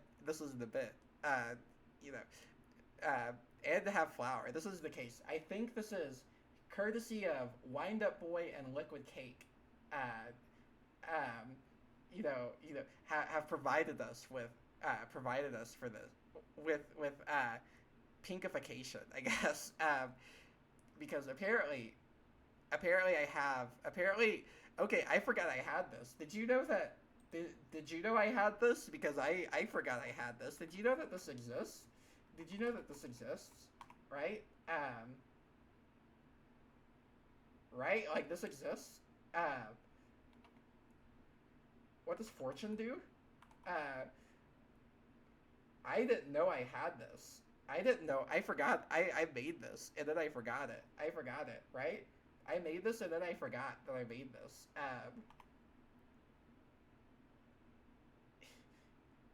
Yeah. You know, this is how it goes. Yeah. But like, this is how it goes. But yeah. Oops. I accidentally, I don't know. I sometimes I get too excited. Okay. Yeah. Oh no, this was not a water bottle bump. Sometimes I get too excited and I start like bouncing around a little bit. And sometimes I accidentally smack the mic. I think this is kind of the case. I don't know. I did not. I don't know. I have I forgot to take like I guess like ADHD medication before like this, and so I've been bouncing around a bunch this whole time, I think, because I don't know, I am unconstrained and uncontained, you know. This is the case, I guess. It's kind of fun. It's I don't know. It's fun. At least on stream it is fun. Whenever I have to do something, it's maybe not so fun because then I end up like doing this, in a way, unconstrained. I kind of think the opposite. I don't know. I find it, well, programming is not something that like, I don't want to say comes with difficulty to me, right? Okay, so this is kind of a thing, right? I think we can we go to here? We had a lot of different headers. This was kind of silly. This is kind of silly having a different header for everything. So we're just we're going to just append things to the top so that we don't have to worry about headers. We kind of need a header for this though, so we're going to put a header anyway. Let's see. What do you call this? Tasks, right? This is the thing. Tasks. You know, they give these to you in life. When they, you know, one day you were playing with like blocks with like letters on them, like in the waiting room of a doctor's office, and you have no theory of mind, and the next day you're doing taxes. And this is kind of it, right? Like they have tasks. And the thing about this is like some are easy, like, and like some are hard. This is the dichotomy of sorts. And I would say easy. Like easy is programming. Not that programming in and of itself is like easy. Not that it's like, oh, this is like this thing I'm doing is easy, but it is easy. Can we say it like this? Motivation wise. That is kind of the key word. I think probably program like all day if like I don't know, I was like unconstrained, like I could sit there and do that for several hours. I do this for several hours, right? Like it's easy to do. It's easy to do. And this is kind of like I don't know. So I okay, I don't know. I have like kind of, I don't know if the word severe is too severe of a word, but like I have like a kind of high degree of like executive dysfunction, like pretty badly, I think, I'm not sure if that's apparent or not. I never really know. But like this is kind of a thing, right? And it doesn't really impact programming for me at all. This is like probably the one thing I can do. Like this is easy. This is easy, right? Hard. Hard is what are difficult things? I think it's taxes, because you know yeah, forms in general, and I think with employment, employment, employment. This is this is kind of difficult. Like not that like the work itself is difficult. It's somewhat trivial to like. It's somewhat trivial work, if I'm being honest. It's just I don't want to do it. So I don't know. It's hard to remember that I have to do this, because if I don't, I won't have a job. I guess is kind of the thing, is the hard part of this, right? So that's like another part. What else? Appointments, this is hard. Remembering my keys. This one's context relevant, because I got trapped outside. I got trapped outside during the break. Yeah.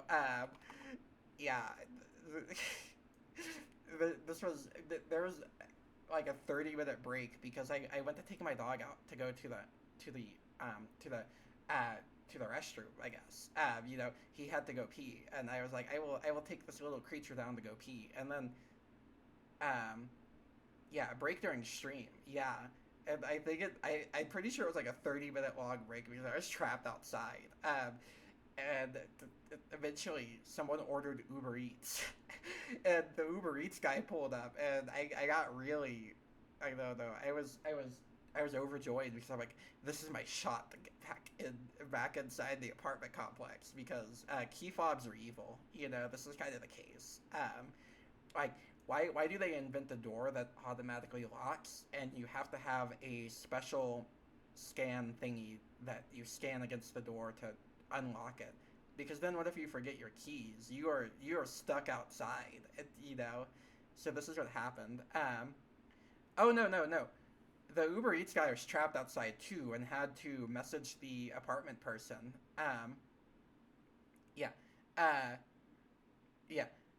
Like the apartment, like the person living in the apartment had ordered Uber Eats, and the Uber Eats person had to call them, and they ran down, and I was like, whenever they ran down, I was like, can you let me in, please? I forgot my key. And their first response was, I was holding my dog this whole time. I was holding my dog this whole time as well, right? He's a tiny little Pomeranian. But like, not on a Sunday, no. They are closed on Sundays, which is, this was like, I was shaking my fist at the heavens over this, because I'm like, of course this happened on a Sunday, you know, while I have a stream going with like a break that is, I don't know, it probably, I like, yeah, like I'm like, this felt very, it feels like very, this feels like the setup for like a Dan Henschel video, like is all I could think whenever like I was assessing my situation. Yeah, like, but like like the person opened the door, and I was like, would you mind letting me in, please? I forgot my keys in my apartment. And her first response was, well, we're not really supposed to let people in if they don't have a key. And I was just like, I will literally show you the emails I get from the apartment complex that verify my residency, if you let me in. Like, I was just like, I will show this to you if that's what you need. And then she's like, okay, you can, okay, fine. And I was just like, I don't know. I don't know. I felt, I understand, because they do say don't let people in if they don't have a key, because, like, so that people don't come in and, like, steal, like, packages, because that did happen. That happened, like, someone, like, came in without a key, and, like, stole a bunch of things, but I don't know. I let people in.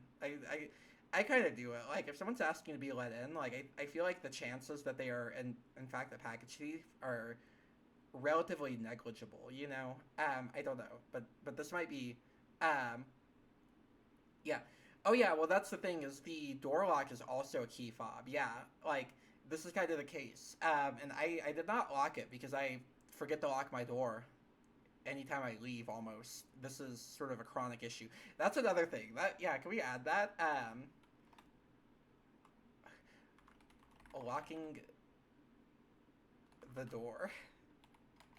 Um, you know, this is difficult. This is hard to remember to do, I think. This is a challenge and a half. I do know that I would want to do this. It's an issue of, I don't, I have to, so, okay, so I have, like, a few different, like, tasks, I guess I would say, that I put sticky notes up for to remember, and I think that this is one of them that I have to do, right? Like, I have, like, an assortment of different, like, notes and etc. Like, up put up this way and that say, like, yeah, no, literally, this is it. Like, I need that. Like, I need, like, a door checklist, right? I don't know. I wish that, because I wish there was something for, like, I wish there were, like, this is gonna sound like a very, very weird analogy, okay? But, like, I wish that there were, like, something, like, I don't know, a type checker, but for human actions, if that makes sense. I wish there was something like this, you know? But instead of, like, being a type checker, it's a thing that enforces me doing the things I'm supposed to do before I leave the domicile, you know? This is, this is it. This is what I kind of need. It's like I need, like, to be able to prove that I have my keys, and that I have my phone, and that I have my wallet, and that my phone is charged, and that I have I don't know what else I need whenever I leave. I think that's kind of it. Sometimes water, I guess, depending on where I'm going. Phone, keys, wallet. Usually if I'm leaving, it's not a huge thing, because I put all of these in, like, my purse, and I'm good to go. Like, I'm good to go, right? But, like, I was just taking my dog out. I was just like, I'm not gonna do that. I'm just gonna put my phone in my pocket, and I'm going to head on down, and deep regret set in immediately upon realization of my folly. You know, this is kind of what happened. But I don't know. I have indeed forgotten my um, wallet before. Even going grocery shopping, that's kind of embarrassing. Is like going to the grocery store and getting all your stuff like stocked up, and then realizing that you had bought a video game on Steam.com the prior night and needed the 3-digit code on the back of your card to purchase the game, and you left your wallet on your computer desk. This totally didn't happen like a week or so ago. To who I would not know, but certainly not me. Yeah, totally didn't happen. And then having to apologize to the person at the grocery store and say, I am so sorry, but it seems like I forgot my wallet. I will not be coming back because I'm embarrassed. This certainly not myself, right? Yeah, this is kind of, I don't know. Yeah, the the amount of the amount of like things that an individual, yeah, this is kind of it. Like there's so many things to remember. It's sort of like the crux of the issue is like um I don't really understand how like I guess this is supposed to be like doable, I guess, or like in terms of like the human capacity to like hold like because the human brain is like not an asynchronous thing, right? Like we have a single process and running at any time, like, kind of like and we cannot I don't know, it is difficult to do like task switching, I think, in terms of like remembering all of the essentials whenever there are so many variables to like consider in this, and they just keep adding more every year is the big is kind of the craziest part, right? It's like every year there's new things to have to remember, and it's like eventually we're gonna run out of like space in like the brain itself, and it's the whole world is going to be remembering things, I guess. I one's entire life will be remembering the things that they're supposed to remember. But yeah, like I don't know. I have to remember to pay rent after this. Yeah, I think that's what we actually. Yeah. This was it. This was the reason for this. This was so I remember to pay rent, because I was like, if I don't do this, they're going to yeah. Yeah. Oh, oops. This is title. What the freak? It's already March. It is. Yeah. It's kind of. I was kind of like. I woke up this morning, and I saw it say March 1st. I'm like, whoa, what? Yeah. I was like, oh, this is crazy. This is kind of insane. How did this happen? It seems like only yesterday. It seems like only yesterday it was Christmas. I guess. I don't know. The wheel of time is a fascinating thing. I it, life is crazy. That's sort of that as they say. Life is crazy. Yeah, it was Christmas yesterday, pretty much. Now I'm thinking about it. I'm like, it's already March. And now I'm like, I hope I don't have anything important I'm forgetting that I was supposed to do. This is what I think at the first of every month is like, I hope it's just rent, because of that I can usually remind myself from, because I do have a rent sticky note that I put up on my computer, like whenever there's like nearing the end of the month, like I put the sticky note up there so that I remember. Because if I have it up there all the time, it'll become like I don't know, like insignificant data to me. So it is special to be there. Yeah, it will blend into the wall. So now I just have it up there on the first of the month. At least whenever I remember. Sometimes I forget to put it up there, and then I get like an email that is like, like where they kind of like they do the whole thing where they're like, oh, your rent is late. If we do not get like rent, we are going to file for eviction. I'm like, I have the money. I just forgot. I'm sorry. Like these kind of things. This happens sometimes, and then I remember because I get like a scary email. But yeah, I don't know. It's already March. This is kind of insane. I they need to find a way to like make, I don't know, they should just add more days between Christmas and New Year. I would be fine with this. I would be fine with this if we just added more days like in that little period, you know? I don't know. I don't know. I feel like this would be nice. I feel like this would be nice. But yeah, we have this guy, and then we can do a type on that, right? Oops. Oops, we kind of need this right here. Wayland Knoll. Okay.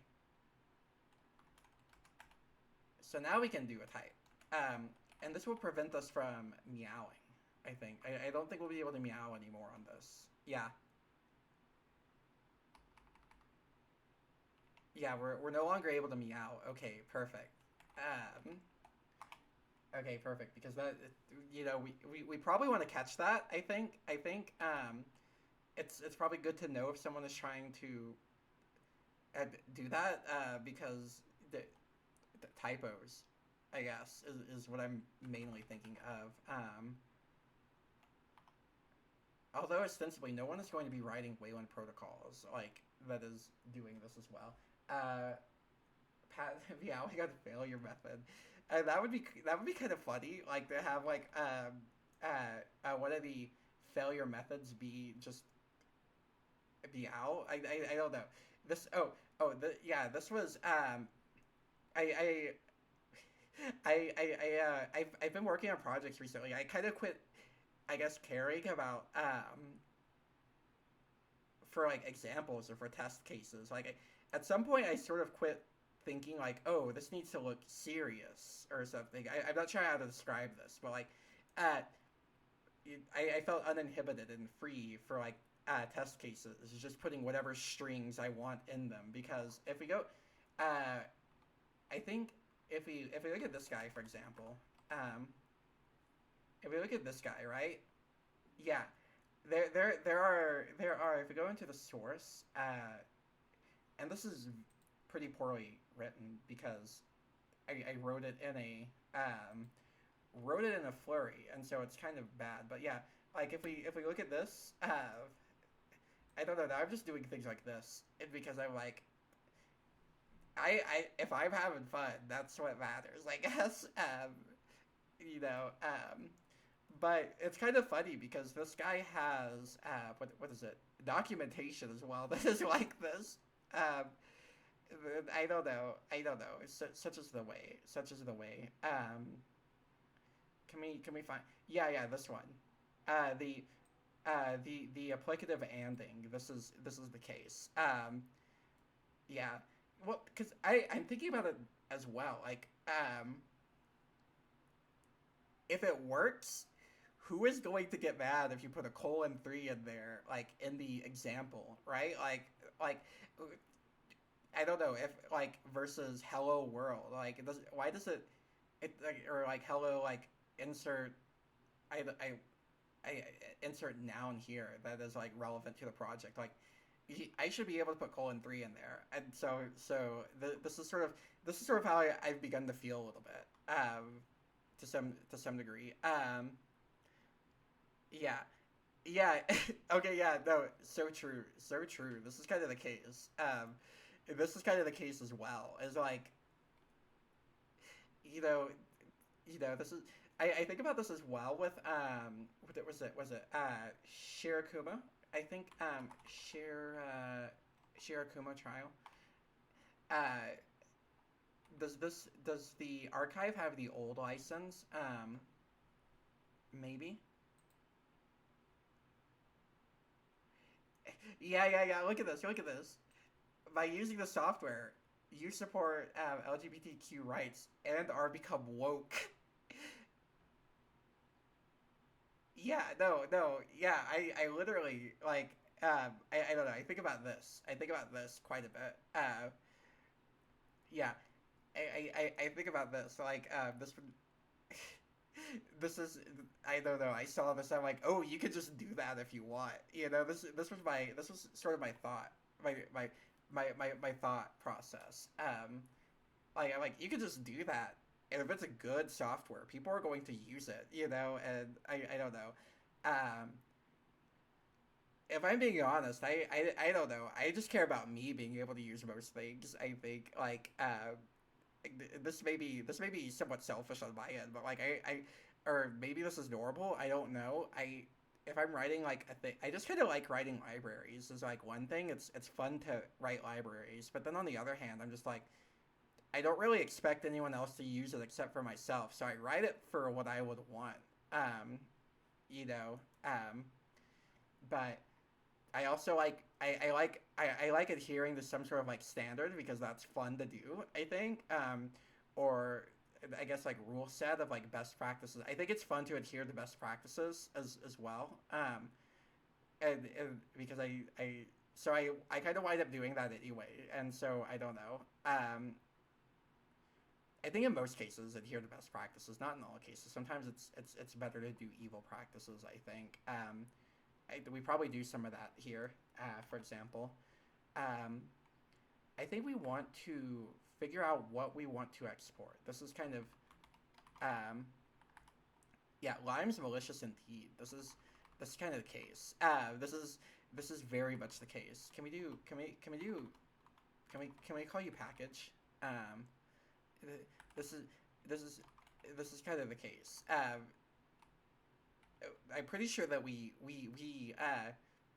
doing weird things with types and common Lisp, so I think this is kind of Lime's malicious currently. It's kind of like deeply evil at some degree, but I also feel like I don't know. If I'm doing FFI, whatever gets me there, you know, is how I feel. Like if we get there, we get there, you know. Let's see. So what we are needing to do is this will need to export the what are we exporting? WL-arg? I feel like a pirate whenever I say that. Yeah, we want to export that.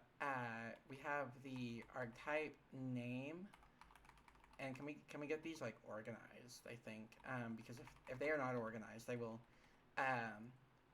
get confused reading it. Because I think that we're just doing. So after enums, we wind up with interface name, and that's kind of it. That's kind of it. And then we have this. And then I think we have some new guys here. I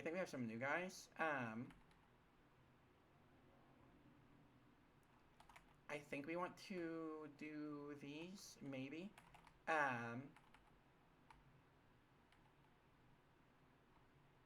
Yeah, I think at least yeah, I think we want to do these. I think these can be exported. You know, why not, I guess. And we have to do Lisp as well. Alright, Lisp,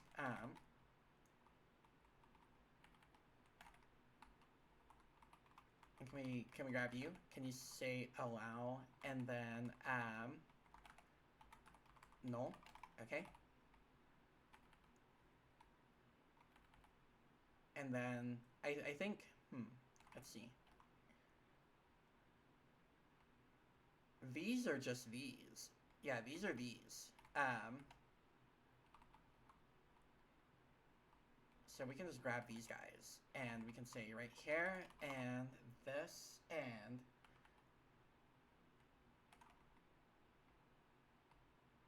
Lispify. Okay. Bad knowable. I wonder. I should see. I should see what the like standard for. I think naming error types in Lisp is. Like I should actually look at this because I just say bad. I put bad in front of.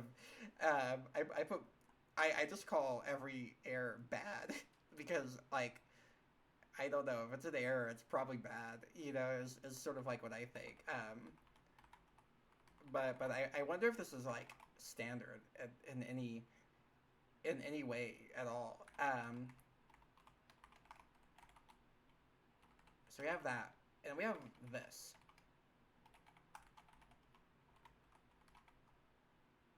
Wayland Knowable. I think we want to grab this guy here, and we want to put it up here. Because if we do this, and we can call this types, because, you know, I feel like classes are kind of implicit in there as well. At least, yeah. Because if we do this, we can have Wayland Knowable here, and then we can make this a Wayland Knowable type. Okay, there we go. There we go. I think that this is a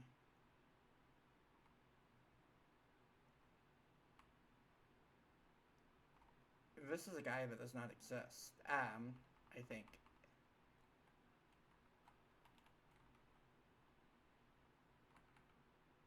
Yeah, we're not doing a type for this. We're just doing a string, I think.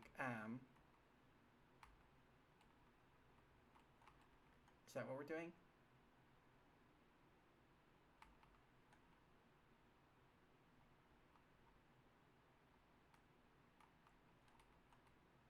Wait, where did you go? Where did you go? So this is just a string.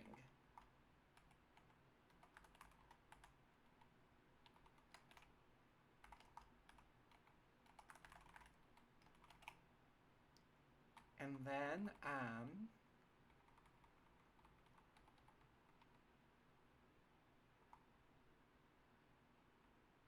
I think that's all the guys, right? Like, that's all those guys.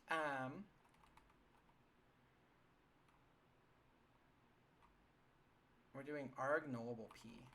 Okay.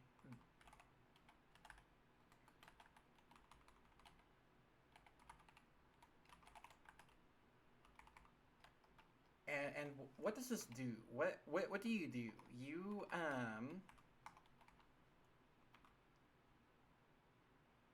let's see. Return t if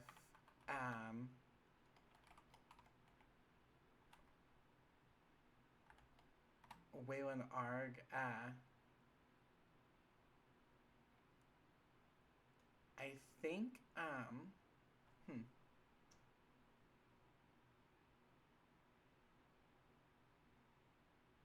we may be using this one a little bit incorrectly, because this might be a sort of like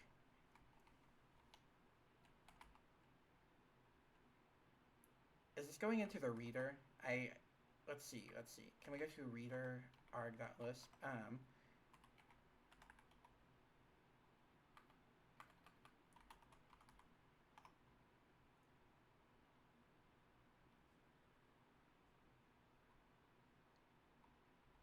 Oh no, okay, so this is not a reader method. Okay, perfect.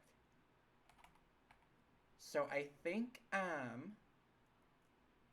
what we could do here then is,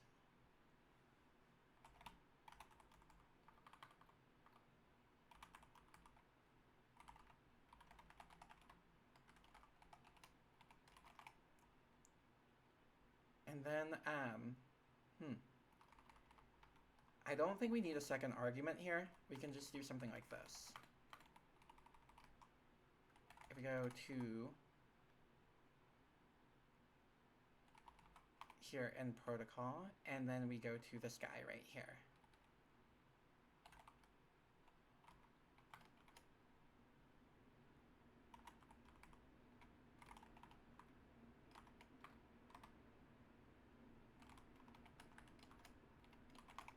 Alright, there we go. This is probably a bit less of a messy way to do this. Oh goodness, it is. Okay. I must begin to bake focaccia and then depart. Okay, wonderful. Hold on. Let me add this to the exports first if I haven't already, and then I will do the things I'm supposed to be doing. Whenever it is hitting 1 p.m. Current time. Yeah, I think we did it. I think this is it for this portion at least. Do we can we check if we get yelled at first?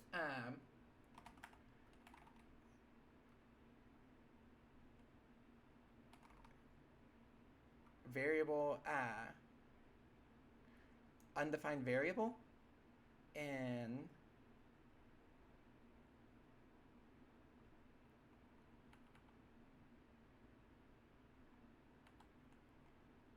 undefined variable and why are you undefined?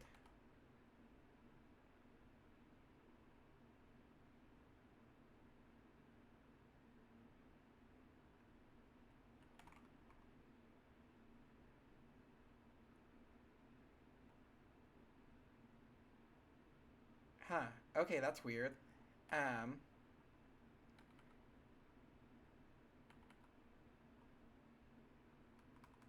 Undefined variable Wayland arg. Let's see.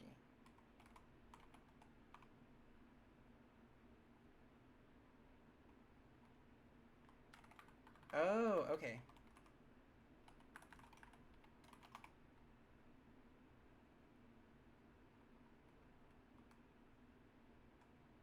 I think this is undefined as well.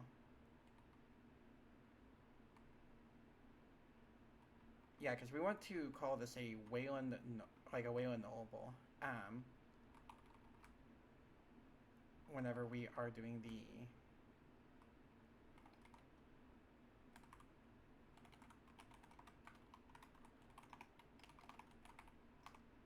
okay, now maybe we can not be yelled at. No? Are we being yelled at less at least?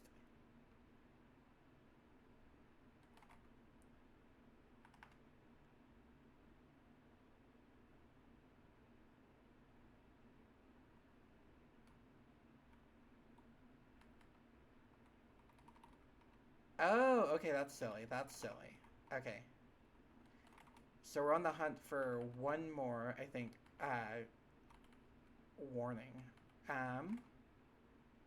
And this is in nullable P.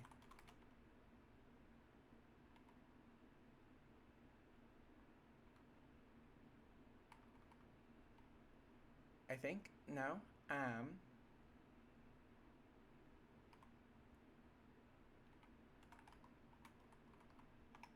It is. Okay. Okay. Okay. All right. All right. We must.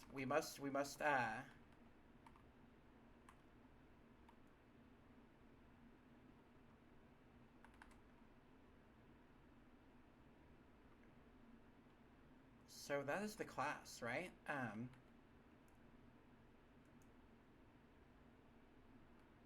Oh, okay, okay, okay, okay. I think this. Okay, okay. I hope this is it because I have to get the cooking. Okay, that is it. Okay. Do you have olives and dried tomatoes for the focaccia? So I do not actually. This one is kind of like a very I would say basic one. I have a sage or like sage infused like olive oil that I used for it, and then sea salt as well. Uh, Most of the flavors carried by the like fermentation process itself, and sort of like this is a three. It kind of it does its thing for 3 days, you know. So the bread. I do a lot of long like long ferment breads. You know, this is kind of I don't I do this, and usually like the dough gets like a really it, I don't know the dough develops like I don't know how to describe it. It's good I think, but I should do one with tomatoes next time. Usually I just do like kind of like sea salt and then like herbs and also just a lot of olive oil. um, but yeah, thank you. I don't know. Thank you everyone for hanging out over here. Thank you all for hanging out. We, I don't. I always forget to. You could also hang out here. I don't know. Uh, the but yes. Where are we going? I think is the question. Yeah, we could have bugged the fuck out today. It's kind of crazy. We thank you for bugging out everyone. You know, we are now linked with Matrix. Courtesy of courtesy of Exo Drifter. Can we shout out Exo Drifter? Yes. Oh no. Did I misspell name, or am I getting? Oh, underscore. Oh no. Oh no. I mistyped this. This is okay. We will wait 2 minutes. I think until I can shout out again, so that I can do this properly. This is a faux pas of sorts, you know. I think. Why is the bug pink? Because the people demanded it, I guess. Yeah. I think you did this last time. Also, hello, Kirsch, as well. Hello, but also goodbye. I think we're about to depart. I have to wait 2 minutes because I shouted out the incorrect Exo Drifter. Can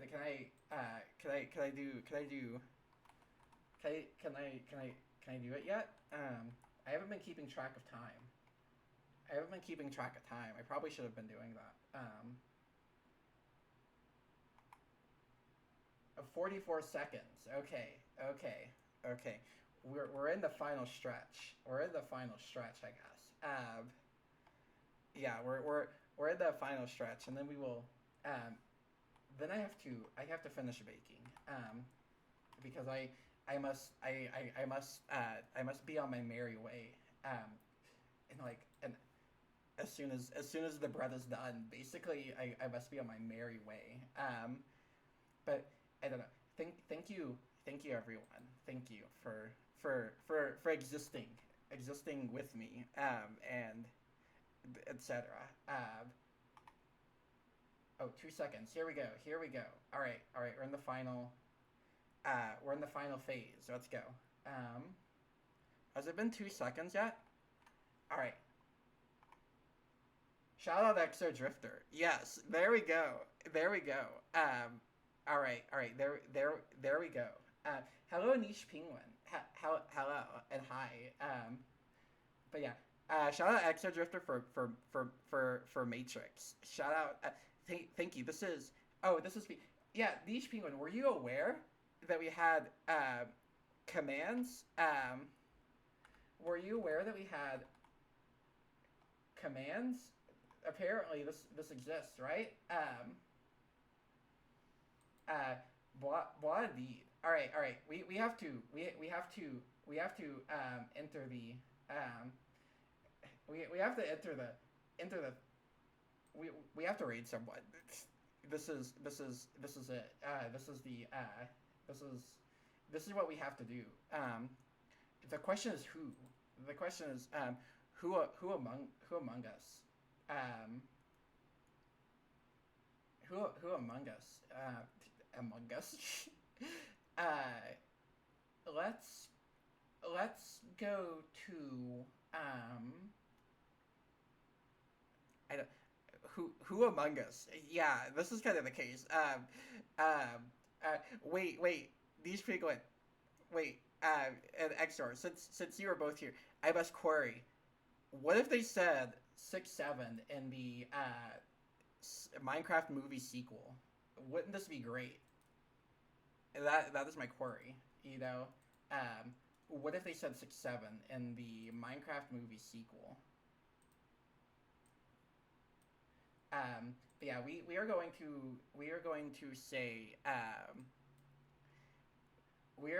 say we're going to Masica, I think. Thank you all for bugging out. The raid messages is bug or the bug emoji, or you know some variant of bug. This is the thing. Yeah. Oh, craft on that hot tua. Craft on that thing. This is kind of the case. This is kind of Hawk Tua. Hawk,